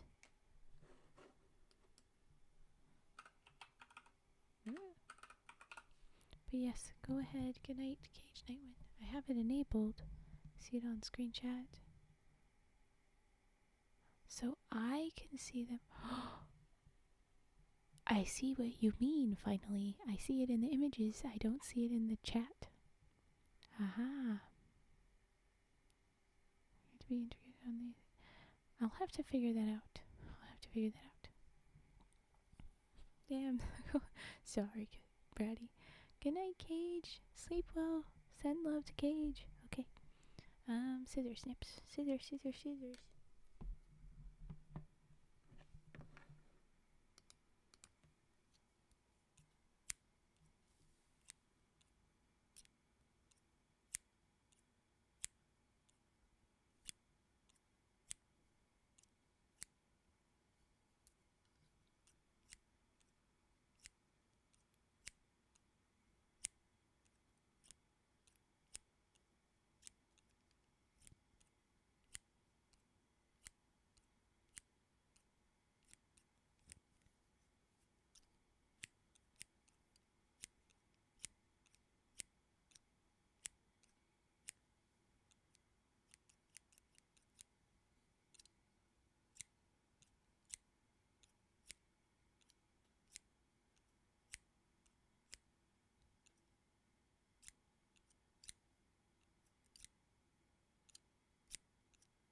Okay, the next one is Tappy Taps, but I'm checking out chat. Yeah, I don't know why the different things don't work. I don't know things. I'll have to look into that. Yeah, sorry, we didn't want to do ready. I'm wondering, have you ever read my book? Well, what is your book? I do not know. We're gonna do Tappy Taps. And it is my forehead, so I don't know how well this is gonna be audible. But here we go.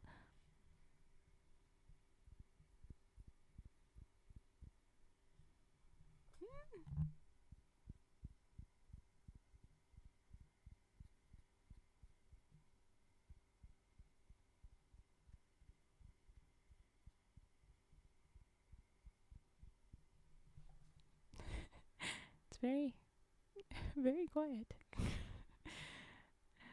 You can just kind of hear it sometimes. Well, yeah, it's my freaking forehead. It's my nails on my forehead. It's not gonna make a lot of noise. My skin is not like a hard surface. I am squishy.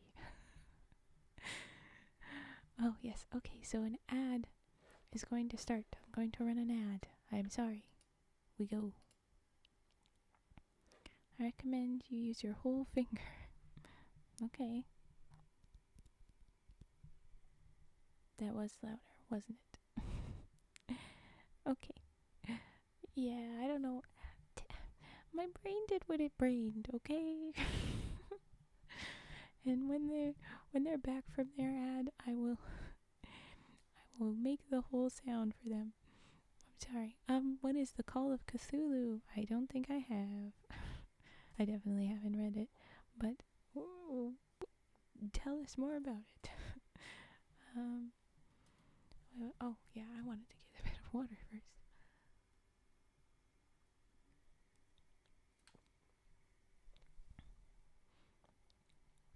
Okay.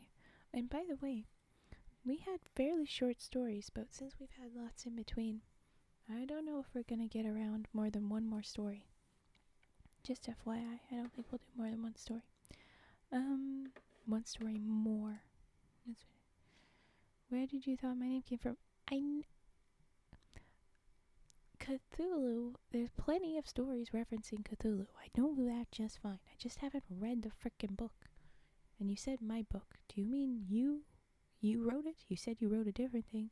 Or do you mean, like, where your name came from?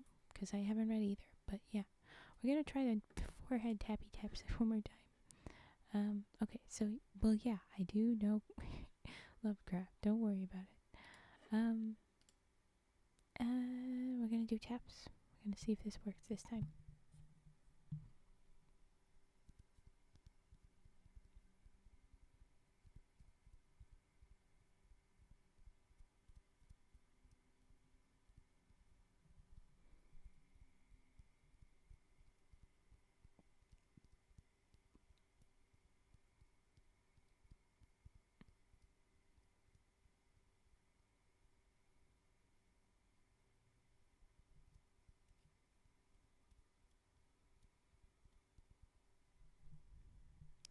I'm sure that was a lot more audible, right? Yeah, no.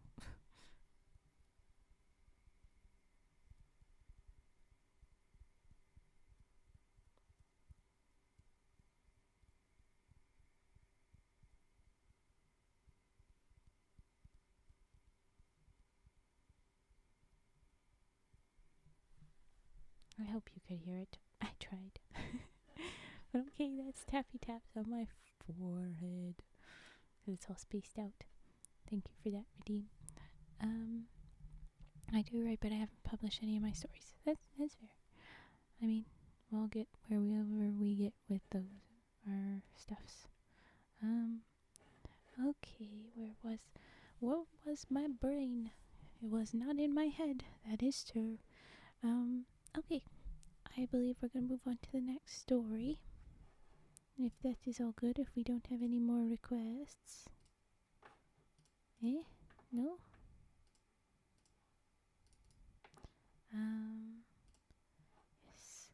Yes. That's not what I'm editing. This is what I'm editing. We are going to be reading The Golden Blackbird. That's the next story. And based on how we have been going along, we're going to get through probably just one more. The Golden Blackbird. Good boy. Sorry, I'm not taking you for walkies, Bratty. You're still a good boy. Okay. The Golden Blackbird. And we'll read this story. We're going to see how far we can get through. Alright. I can type peacefully now. Okay, good. Alright. Sometimes with those trigger words, I'm wondering, like, am I supposed to put on an air? You know, like an effect on me? Should I be saying it like this, like that? If I were doing it like some spicier streamers, they don't read spicy content, but it's like they act it out. They put on a whole air to it. Oh, yes. Thank you, Tetra. I had done all the typing, but I hadn't hit transition on OBS, so now we got it. Or it's coming. There we go. Oh, Lord, he coming. Alright. I'm sorry. Alright. The Golden Blackbird. Sounds like an oxymoron. Wait, it is. It is. Golden Blackbird. But we'll see what this means. Exactly. You got it. Alright. Okay. Once upon a time there was a great lord who had 3 sons. He fell very ill, sent for doctors of every kind, even bone setters, but they, none of them, could find out what was the matter with him, or even give him any relief. That sucks, dude. Sorry. At last there came a foreign doctor who declared that the Golden Blackbird alone could cure the sick man. Alternative medicine. Hey, Inner. If you have a save oh no. Do you have a specific thing that you want to distract me for? Can I have 'tis but a sec of your time? Well, you've got it. I'm reading them. I'll allow it for a little while. Nah. No, you've got nothing. Just the sky. It's looking very sky-like recently. You're a little shit. Okay. I'm gonna just move along. The Golden Blackbird. But thanks for that just artful distraction. So the old lord dispatched his eldest son to look for the wonderful bird, and promised him great riches if he managed to find it and bring it back. Thanks, Tetra. Sneaky little rat face giggling. We need one of those little suspicious frogs.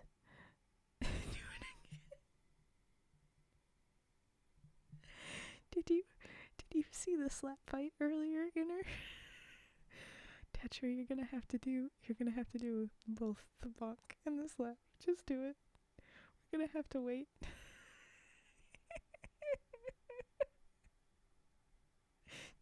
No, I missed it. Oh, it was glorious. We have a lovely clip. God, froggin' damn it, that's perfect. And you guys slapped. You've only been slapped once. Tetra has slapped himself more. Okay. I'm gonna try and focus now, but I'm glad you're gonna enjoy that, and I'm gonna feature that clip on my channel. Don't worry, you'll be able to see it again. Yeah, like so. No, Tetra. Do you like water doing the pop, pop, pop? A second for this poor Victorian orphan. Freaking shit. Also, there you go. Son of a croak. I love these. Oh my gosh, I love these frog-themed swears or swear alternatives, like the Good Place saying shirt instead of shit. This is so cute. Okay. All right. Why? Oh yeah. Why would the Lord not be like, "Please save me, my son. I am your father." Like, is his love not enough? I guess he's a lord. He has to give money for everything. Anyway, but okay. The eldest is going to go out and try and find the bird. The young man began his journey and soon arrived at a place where 4 roads met. He did not know which to choose and tossed his cap in the air, determining that the direction of its fall should decide him. Fair enough, man. I mean, if you really have no other choice, why not just toss a coin or a hat? Gonna need to start making frog-themed swears a thing. Heck yeah. Let's do it. Thank you for the follow.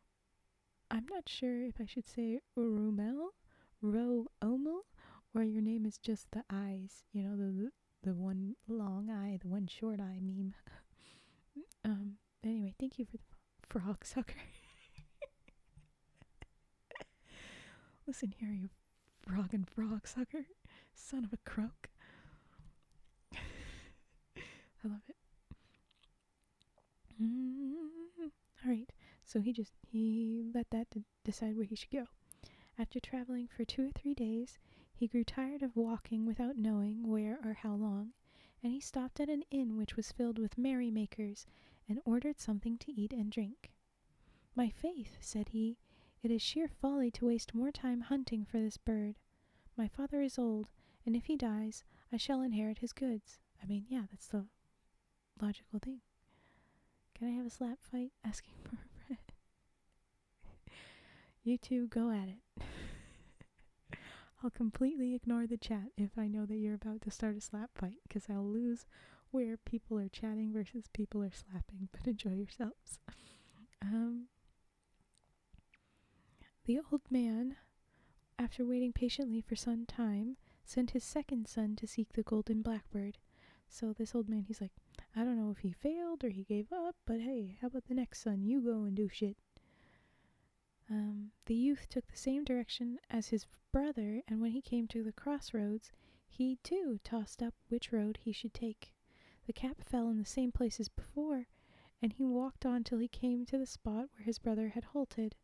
The latter, who was leaning out of the window of the inn, called to him to stay where he was and amuse himself.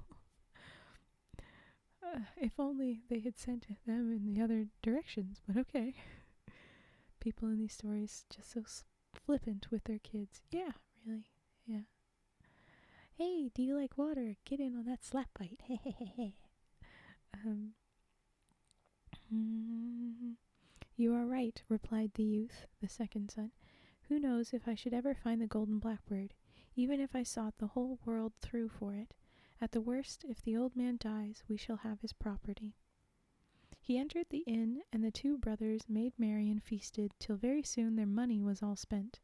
They even owed something to their landlord, who kept them as hostages till they could pay their debts.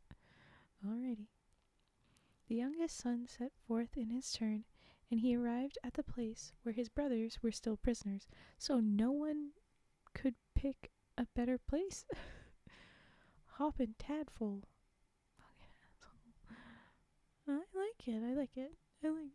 I mean, the tadpole is a baby, so a little piece of me is like, is that equivalent? But it is the rhyming, and it's the right beats, so I like it. Let's see if I can mingle it into other stuff. Yeah, hop and Tadpole. The youngest son set forth, and he arrived where they did, because nobody's going to figure out how to go any direction but the one. They called him to a stop, and did all they could to prevent his going further. No, he replied, my father trusted me. You mean our father, you're talking to the other two. Jeez.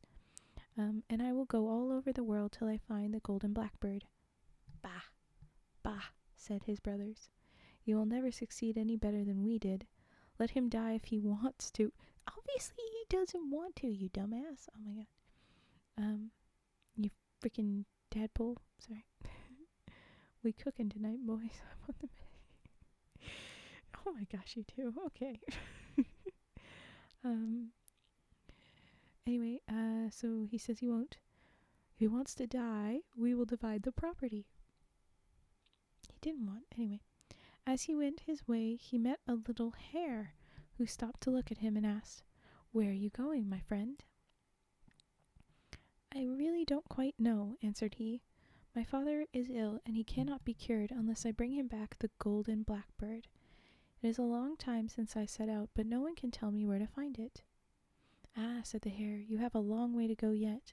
You will have to walk at least 700 miles before you get to it. And how am I to travel such a distance? Mount my back, said the little hare, and I will conduct you. How tiny is this young man? How large is this hare? It says the little hare. How did they do that? It's like a large man riding one of those cartoon clown mini bicycles. The young man obeyed. At each bound the little hare went 7 miles. Oh, cool. So only has to do 100 hops. There you go. And it was not long before they reached a castle that was as large and beautiful as a castle could be. The Golden Blackbird is in a little cabin nearby, said the little hare, and you will easily find it. It lives... Oh, sorry. Okay, oh my gosh. It lives in a little cage, with another cage beside it made of all gold. But whatever you do, be sure not to put it in the beautiful cage, or everybody in the castle will know that you have stolen it. But when it's in the cage it's normally in, it's fine? What? Alright, okay. The youth found the golden blackbird standing on a wooden perch, but as stiff and rigid as if he was dead. Oh no. And beside the beautiful cage was the cage of gold. I thought the gold one was the beautiful one. What? I don't know which one he's supposed to go. Perhaps he would revive if I were to put him in that lovely cage, thought the youth. Why in the fuck? How would it... Oh, she seems dead. Put her in a pretty dress, then she'll wake up. No, what? No. Like, what?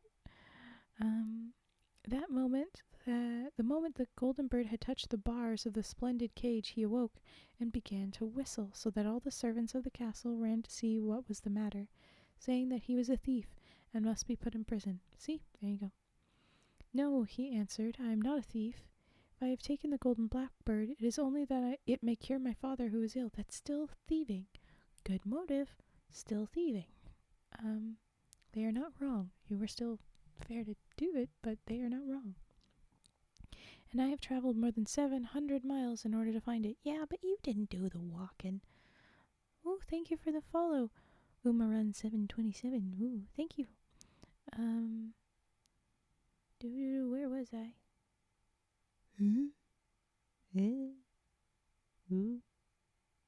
I have traveled more than 700 miles.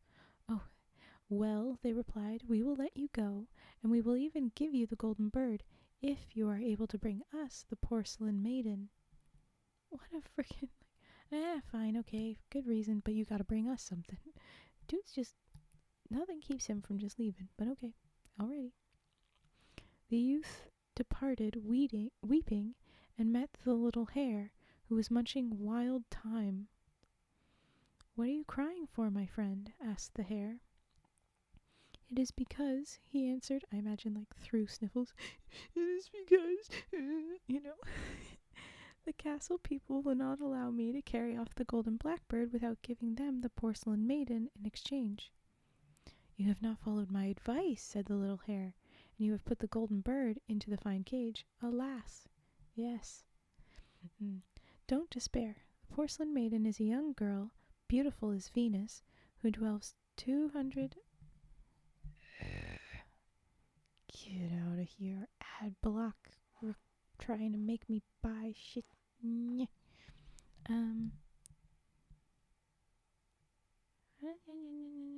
will take you, beautiful as Venus, who dwells 200 miles from here. Jump on my back, and I will take you there. The little hare, who took 7 miles in a stride, was there in no time at all, and he stopped on the borders of a lake. The porcelain maiden, said the hare to the youth, will come here to bathe with her friends, while I just eat a mouthful of thyme to refresh me. This is thyme, the seasoning, but considering this hare can carry a young man, but like a man, on his back, and jump 7 miles, he could be eating the concept of thyme, as far as I know. When she is in the lake, be sure you hide her clothes, which are of dazzling whiteness, and do not give them back to her unless she consents to follow you. Yeah, just steal her clothes, make sure she just hangs out naked. That's a totally cool thing to do to someone. Jeez, but okay. I mean, it'll work. The little hare left him, and almost immediately the porcelain maiden arrived with her friends. She undressed herself and got into the water. Then the young man glided up noiselessly and laid hold of her clothes, which he hid under a rock at some distance. When the porcelain maiden was tired of playing in the water, she came out to dress herself, but though she hunted for her clothes high and low, she could find them nowhere. Her friends helped her in the search, but seeing at last that it was of no use, they left her alone on the bank, weeping bitterly. Well, yeah. And he says, "Why do you cry?" said the young man, approaching her. "You little lying... okay." "Alas," answered she, "while I was bathing, someone stole my clothes, and my friends have abandoned me. I will find your clothes if you will only come with me." Then the porcelain maiden agreed to follow him, and after having given up her clothes, the young man bought a small horse for her, which went like the wind. Okay, you couldn't get yourself a horse, but anyway. Okay. Also, like, does that mean he never told her he stole her clothes? You little liar. Oh well. The hare brought them both back to seek... Okay, so you bought a horse for her, but then the hare carries you? Does this mean... Wait a minute. Did the prince have a horse in the or the young man have a horse in the first place? And now the princess has a horse? Or the porcelain maiden, not a princess. So is this hare carrying 2 people and 2 horses? Was this hare carrying horses before? That's insanity. Oh my gosh. Yeah, this rabbit is definitely eating the concept of time, despite them spelling it out as the seasoning, the herb.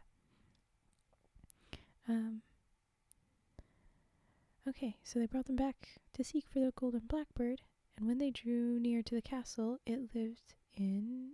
where it lived, the little hero said to the young man, I guess hero being the hare, "Now do be a little sharper than you were before, and you will manage to carry off both the Golden Blackbird and the porcelain maiden."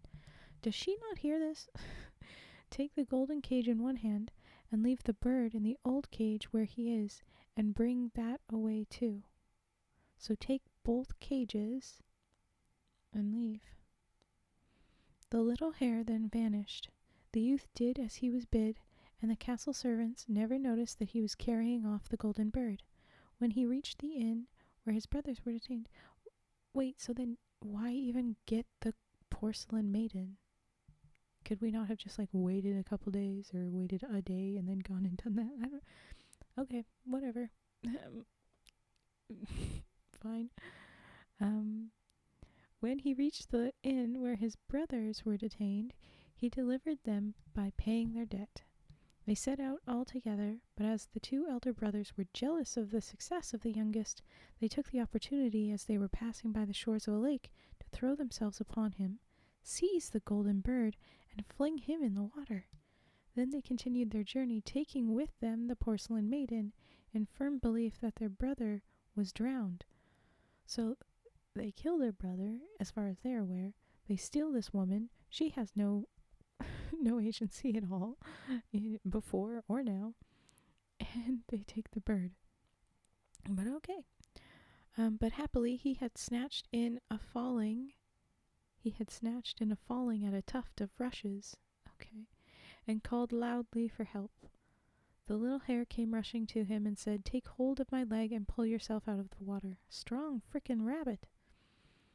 When he was safe on shore, the little hare said to him, "Now this is what you have to do. Dress yourself like a Breton, seeking a place as stable boy, and go and offer your services to your father. Once there, you will easily be able to make him understand the truth." All right, sounds good. The young man did as the little hare bade him, and he went to his father's castle and inquired if they were not in want of a stable boy. "Yes," replied his father, "very much indeed, but it is not an easy place. There is a little horse in the stable, which will not let anyone go near it. It has already kicked to death several people who have tried to groom it." Oh, what the hell? Okay. Also, if you're just talking to your dad, do you need to be pretending to be someone else?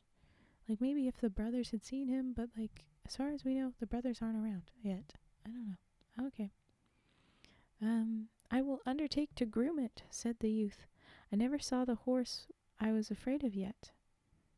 The little horse allowed itself to be rubbed down without a toss of its head and without a kick, probably because it's his own horse. And that's why no one liked him. He was like, "Where's my guy? My dude's gone. What the fuck?" Thank you for the follow, SP Freely. Thank you. "Good gracious," exclaimed the master. How is it that he lets you touch him when no one else can go near him? Perhaps he knows me, answered the stable boy. Well, duh, that's it. 2 or 3 days later, the master said to him, the porcelain maiden is here, but though she is as lovely as the dawn, she is so wicked that she scratches everyone that approaches her. Try if she will accept your services. We're equating her to the horse and she's behaving like a cat? What the hell is with this? What is WYSI? What does that mean? But okay. Freaking weird. Try if she will accept your services, right? When the youth entered the room where she was, the Golden Blackbird broke forth into a joyful song, and the porcelain maiden sang too, and jumped for joy. When you see it. Ah, okay. Thank you.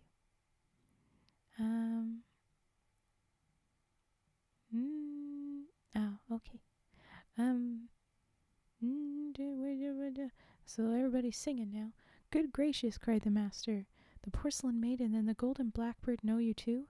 Yes, replied the youth, and the porcelain maiden can tell you the whole truth if she only will, which she could have done ages ago, but I guess they wouldn't have believed her or cared, maybe, but, just based on how she has no agency and all.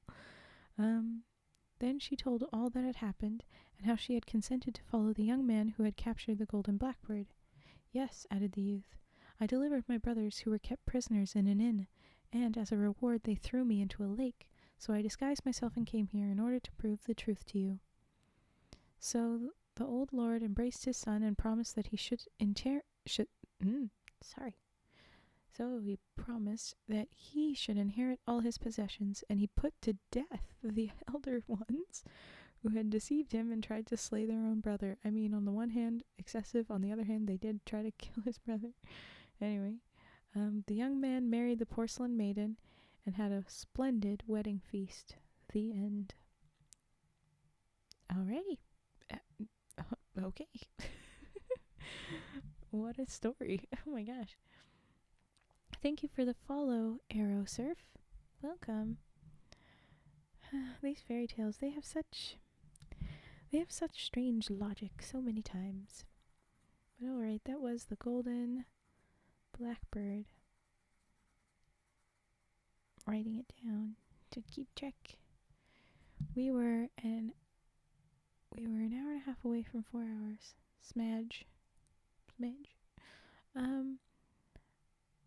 I think I will go another half hour. I usually do that. I go till 2. So, either redeems now, or let's see what the next story was lined up to be. Little Soldier's kind of long. That would be too long for tonight. The Magic Swan. Magic Swan is pretty short. Okay. I can go right into this story, and it will probably be a good time. Or we could probably do a couple of redeems now, but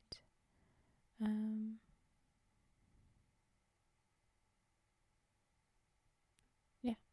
Okay, we can do some redeems, but just a couple. A little late, is it not? No, I usually go from 11 to 2. That's how late I go. That's just my typical. JB, hi. Sounds like a plan. Yep, I think that's it. So if you have a redeem, I'll take a couple now, but I won't do much. So pretty much it's the first 2 if they pop up, and if no one does anything, then I'll just start reading. But then we'll wrap up for the night. And we can raid out as well still. Then I need to put up the VODs. I need to check out some of the stuff that you guys have said, like the 7 TV. I need to check in on that. But yeah. Why did I do that?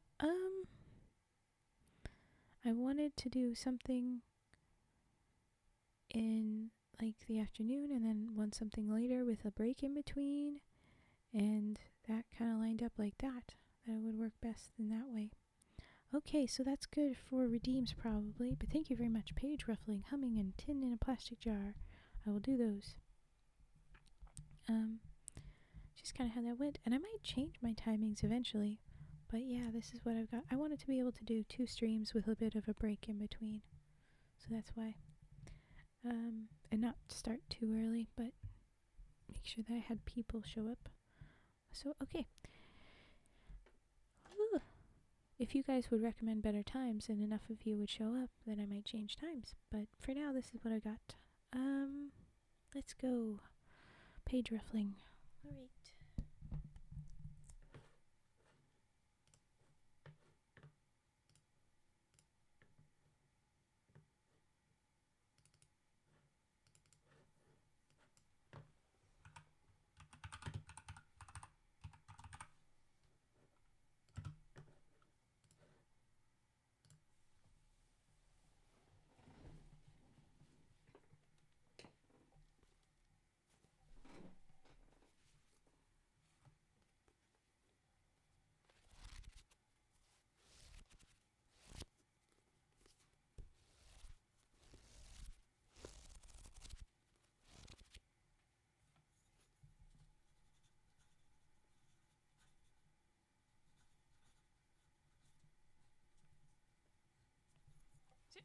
Okay, this is my big book.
No worry to miss things, JB. It's all good. That was the big book. Moving on to the littler one. Hey, Upsy, going to bed, but just coming to say I passed it, even no sleep. You passed your exam with the sleep? That was you, right? That's freaking awesome. That's awesome. I'm so glad that it worked out. You got it. You got this. Yeah, give him congrats. Congrats. Little party. I'm gonna keep going with the page redeems, but yeah, give him love. Emote away.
And that's page ruffling. I realized I needed to add page flipping as a separate one, but okay, good night. Sleep well. I'm glad you're gonna get some sleep at this point. Maybe it's for the best. Yeah, I mean, we stayed up real late for the tipsy stream, and we don't need to do that anymore. We got more snacks, so I'm ready for when stream gets a little goofy. I need to get more fuel for a tipsy stream myself. I think I'm gonna do it, but I also need to time that right got other stuff going on. Gotta do house cleaning and stuff. It's gonna be nuts. But anyway, okay. That was page ruffling. You notice today says under consideration. Ooh, okay. I wish you luck too. Oh my gosh. Last time me wishing luck worked out. Oh no. I'm sure Love Suave aced that or got that exam passed perfectly on their own. But hopefully wishing you luck will get you extra luck for that properly. I hope you get it. I really do. Oh my gosh. I didn't mean to start crying. Sorry. I hit the wrong button. I'm all emotional. Okay, there we go. Tears are gone. Good. Alright. Now not page ruffling, but some humming. And then we'll do tin in the plastic jar. Even it's okay, you don't need to cry. She's a little emotional, guys. I'm sorry. Feelings. No. I'm just so happy they passed. I'm just so happy you're gonna get the job. Okay, here we go.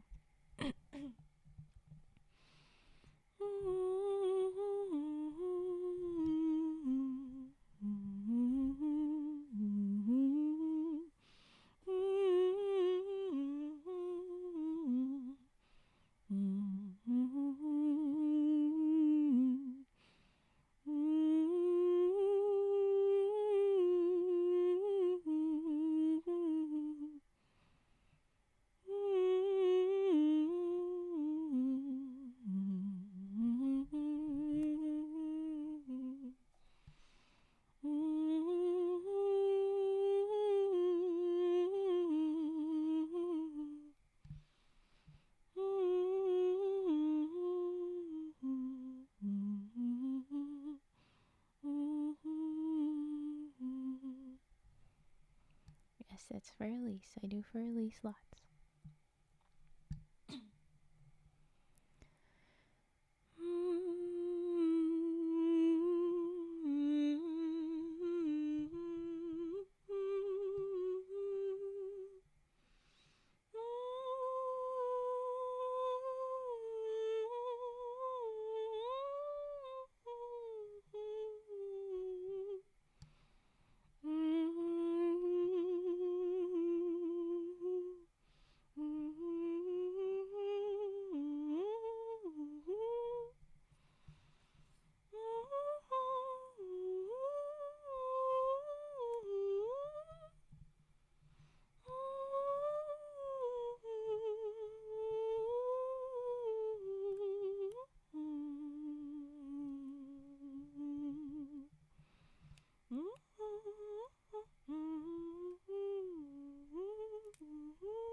Joke's on you, it's from Sleeping Beauty. Ha ha. They used that song in that film. The SCP is almost wow, okay. Well, that would be so fun to read. The Mario Water Level song. I'm trying to avoid copyrighted music, and Mario music would have been one of those. Sleeping Beauty was my second guess. Grog, damn it. Grog. Frog, damn it. Yeah, very fair. But okay. One more.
Twisted it up a little bit, at least in my head.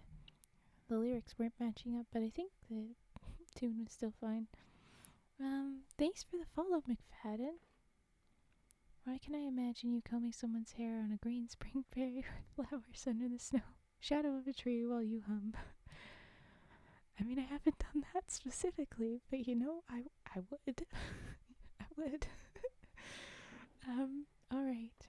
And now we're going to move to the tin in a plastic jar. It's called Emerald Lake because of your eyes. Oh, cute.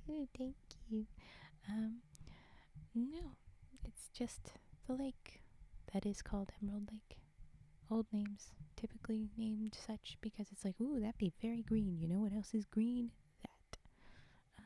But here we go. Tin in. Oh, wait, no. Misspelling. Ignore me. Plastic jar.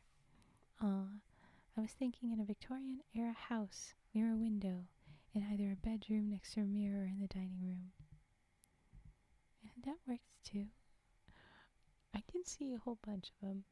Old, give me in period, period relevant clothing. And let me, yes, very motherly, very big sisterly, either one.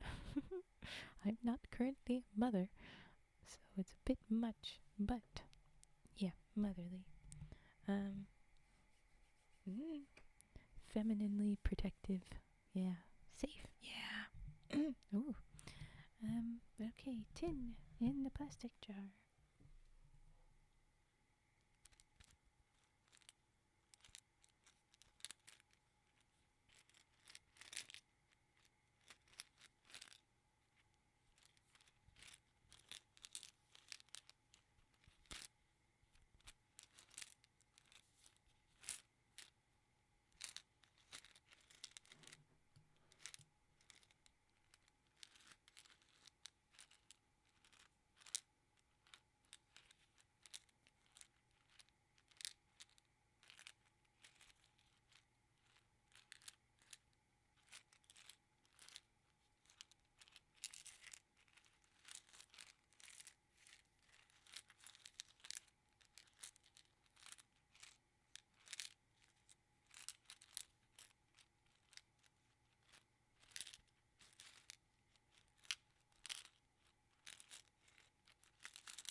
into that one. My brain was like gone. I was like, I'm just here.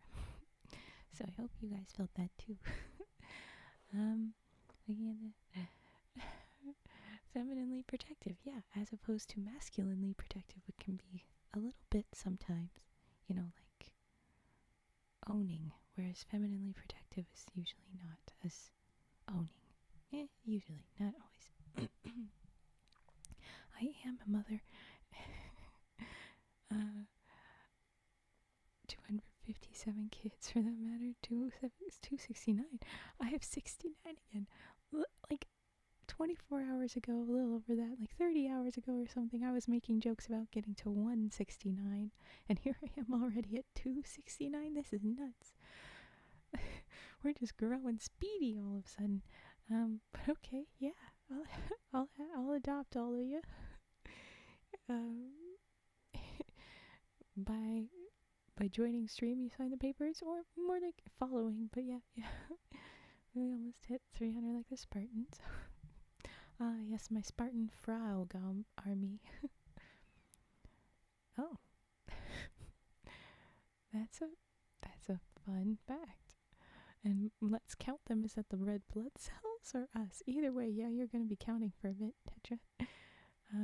It was very nice. Good. Zoom in. Yeah, we are zooming with the followers. It's great. Okay, there was that. Okay, so we have 45 minutes left in the stream, and I'm going to put up the next story. It's the Magic Swan. That's what we're going to read. And I'm just going to try and focus on it because we'll run out of time. I do want to start reading by 2 a.m. So we're going to just run through this one if we can. This is the Magic Swan. Let me say it. No, don't do that. Okay. There. No. Stop being weird, all of yous. That's not you guys. This one. I said 45. Oops. 15. We have about 15 minutes in my time zone to get to 2 a.m. Yeah. Oops. You caught me, Fetster. Good catch. Okay. Cuckoo. Alright. We'll settle back in. I lean back into my chair. My nice chair from Death Noah. Thank you. Okay. Alright. Here we go. Gonna do my best to try do focusing things. Sort of, at least. Whew.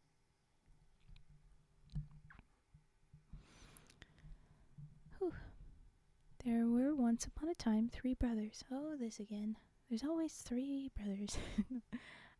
The eldest was called Jacob. Hey, this time they got names. Last time, nobody had names. They had titles, not names. The eldest was called Jacob, the second Frederick, and the youngest Peter. This youngest brother was made a regular butt of by the other 2. I was thinking butt of the joke, but no, they just made a butt of him. Made a butt of by the other 2, and they treated him shamefully. If anything went wrong with their affairs, Peter had to bear the blame and put things right for them, and he had to endure all this ill treatment because he was weak and delicate and couldn't defend himself against his stronger brothers. The poor creature had a most trying life of it in every way, and day and night he pondered how he could make it better.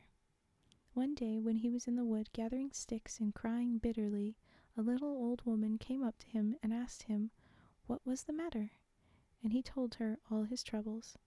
So many times it's the youngest sibling in the stories is like so cool. Sometimes the eldest is it. It's never the middle. If they're an only child, that's it. But with the siblings, they usually say that the youngest is the best. Just a pattern I'm noticing.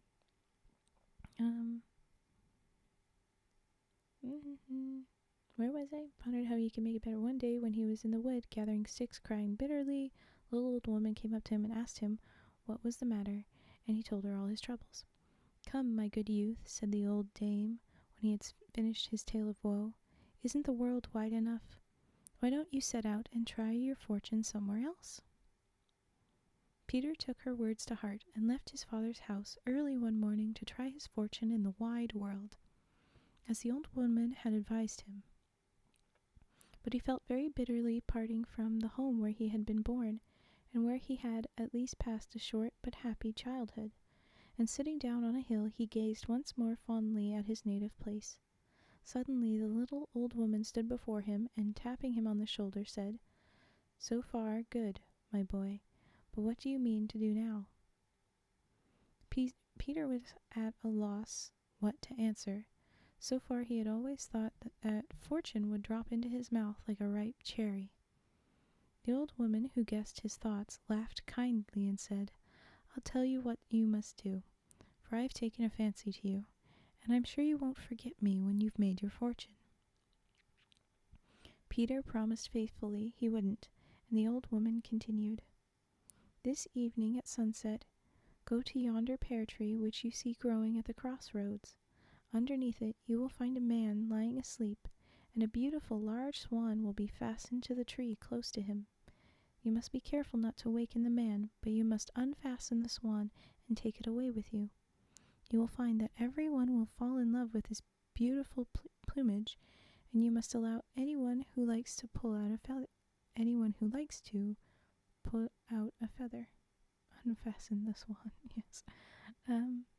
But as soon as the swan feels as much as a finger on it, it will scream out, and when you say, 'Swan, hold fast,'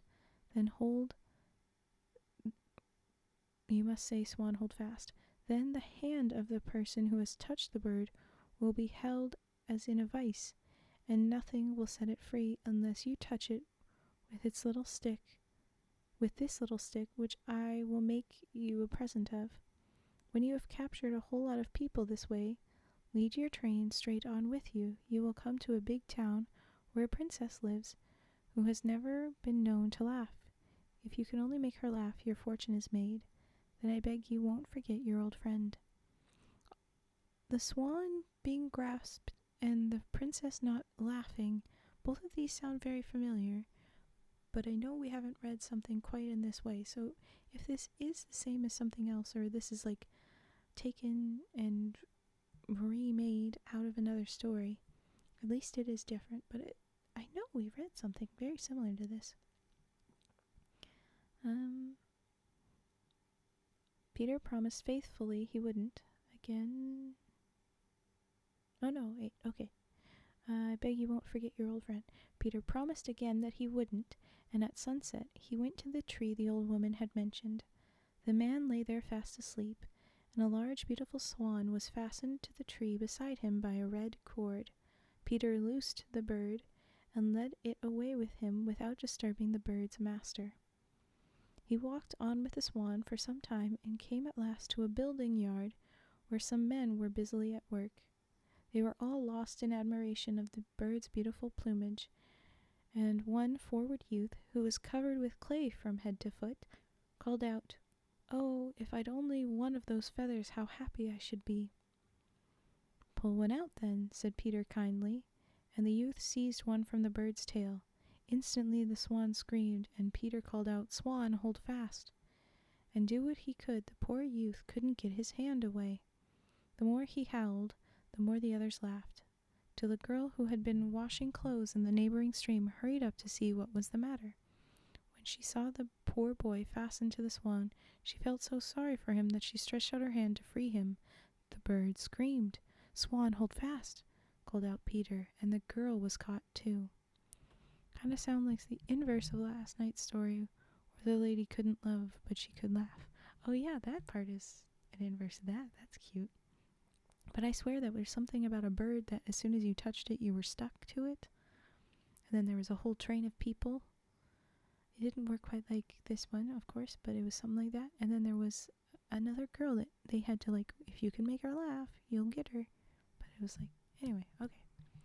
Maybe I dreamt it. I don't know. Swan hold fast, and the girl was caught also. There you go. When Peter had gone on for a bit with his captives, they met a chimney sweep, who laughed loudly over the extraordinary troupe and asked the girl what she was doing. Honestly, I gotta say, why are we capturing all these people that don't have much to give you? But okay. Oh, dearest John, replied the girl, give me your hand and set me free from this cursed young man. Oh, honey, you don't know what you've done. Swan, oh, most certainly I will, if that's all you want, replied the sweep, and gave the girl his hand. The bird screamed. Swan, hold fast, said Peter, and the black man was added to their number. I'm guessing they're calling him a black man because he's covered in stuff from the soot. But, okay. They soon came to a village where a fair was being held. A traveling circus was giving a performance, and the clown was just doing his tricks. He opened his eyes with amazement when he saw the remarkable trio fastened to the swan's tail. Oh God, what a name! I'm going to preface again that I'm assuming that this term is being used specifically because he's a chimney sweep and probably covered in soot, and thus, has black ash all over him. Still, this is what we're about to read. Have you gone raving mad, Blackie? He asked as well as he could for laughing. So I guess he's laughing in the middle of it. It's no laughing matter, the sweep replied. This wench has got me so tight hold of me that I feel as if I were glued to her. Do set me free like a good clown. Because that's what clowns are for. Anyway, do set me free like a good clown, and I'll do you a good turn someday. Without a moment's hesitation, the clown grasped the black outstretched hand. The bird screamed. Swan, hold fast. Out called out Peter, and the clown became the fourth of the party. So, yet again, here they are, the long train. Now, in the front row of the spectators sat the respected and popular mayor of the village, who was much put out by what he considered nothing but a foolish trick. So much annoyed was he that he seized the clown by the hand and tried to tear him away in order to hand him over to the police. This clown is so awful, he's gonna have to be arrested. That was a bad joke. You gotta die now. Which is the thing then, I guess. But it's just like, you're a mayor. You're not even that. Anyway. Then the bird screamed, and Peter called out, Swan, hold fast, and the dignified mayor shared the fate of his predecessors. The mayoress, a long, thin stick of a woman, enraged at the insult done to her husband, seized his free arm and tore at it with all her might, with the only result that she too was forced to swell the procession. Quit clowning around. Good one. I love puns. After this, no one else had any wish to join them. Soon Peter saw the towers of the capital in front of him. Just before entering it, a glittering carriage came out to meet him, in which was seated a young lady as beautiful as the day, but with a very solemn and serious expression. But no sooner had she perceived the motley crowd fastened to the swan's tail than she burst out into a loud fit of laughter, in which she was joined by all her servants and ladies in waiting. Hey, she laughed. The princess has laughed at last, they all cried with joy. She stepped out of her carriage to look more closely at the wonderful sight, and laughed again over the capers of the poor captive's cut. She ordered that her carriage be turned round and drove slowly back into the town, never taking her eyes off Peter and his procession. When the king heard the news that his daughter had actually laughed, he was more than delighted, and had Peter and his marvelous train brought before him. He laughed himself when he saw them, till the tears rolled down his cheeks.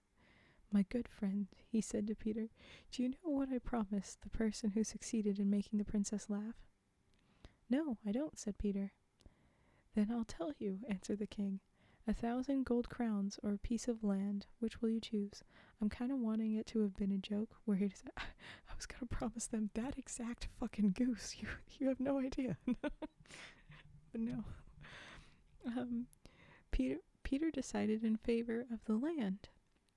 And then he touched the youth, the girl, the sweep, the clown, the mayor, and the mayoress with his little stick, and they were all free again and ran away home as if a fire were burning behind them. Well, yeah, I mean, they've been in a little crowd. I don't know how long they've been walking. Maybe someone needed to pee. Maybe they had other things to do. The clown might be like, I need to get back to my circus. They're going to be leaving town. Oh, no. And their flight, as you may imagine, gave rise to renewed merriment, of course. Then the princess felt moved to stroke the swan at the same time, admiring its plumage. The bird screamed. "Swan, hold fast," called out Peter, and so he won the princess for his bride. No, he won the princess as a captive. And probably leveraged that. Hey, I'll let you go if you'll marry me. But the swan flew up into the air and vanished in the blue horizon. Ooh. Peter now received a duchy as a present, and became a very great man indeed. But he did not forget the little old woman who had been the cause of all his good fortune, and appointed her as the head housekeeper to him and his royal bride in their magnificent castle. And look at that, it is officially 2 a.m. Well timed. The end. But okay, give me a raid request. Let's do that. A raid suggestion. Perfect timing. Alrighty. Quit clowning around is such a fun little thing. I'm gonna swap over to my ending thing so that my VOD on YouTube will be happy. Thank you guys for watching, for sure. Thank you for all the follows. We're up to a very fun number, 269. Get it, like 2 people, 69. But thank you. Okay, yes. Copy paste the message first. Let's pray. Alright. And now let's raid time. Do. We're gonna raid. We said nightly. Ooh. What exactly was it? It was nightly TV. VT.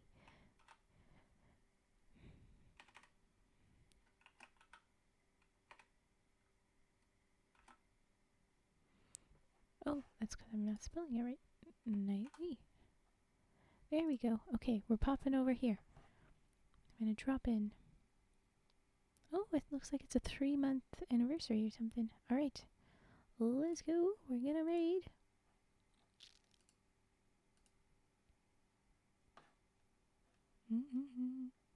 Take care. Good night. Good night, everybody. Glad you all joined. It was a fun stream. Alright.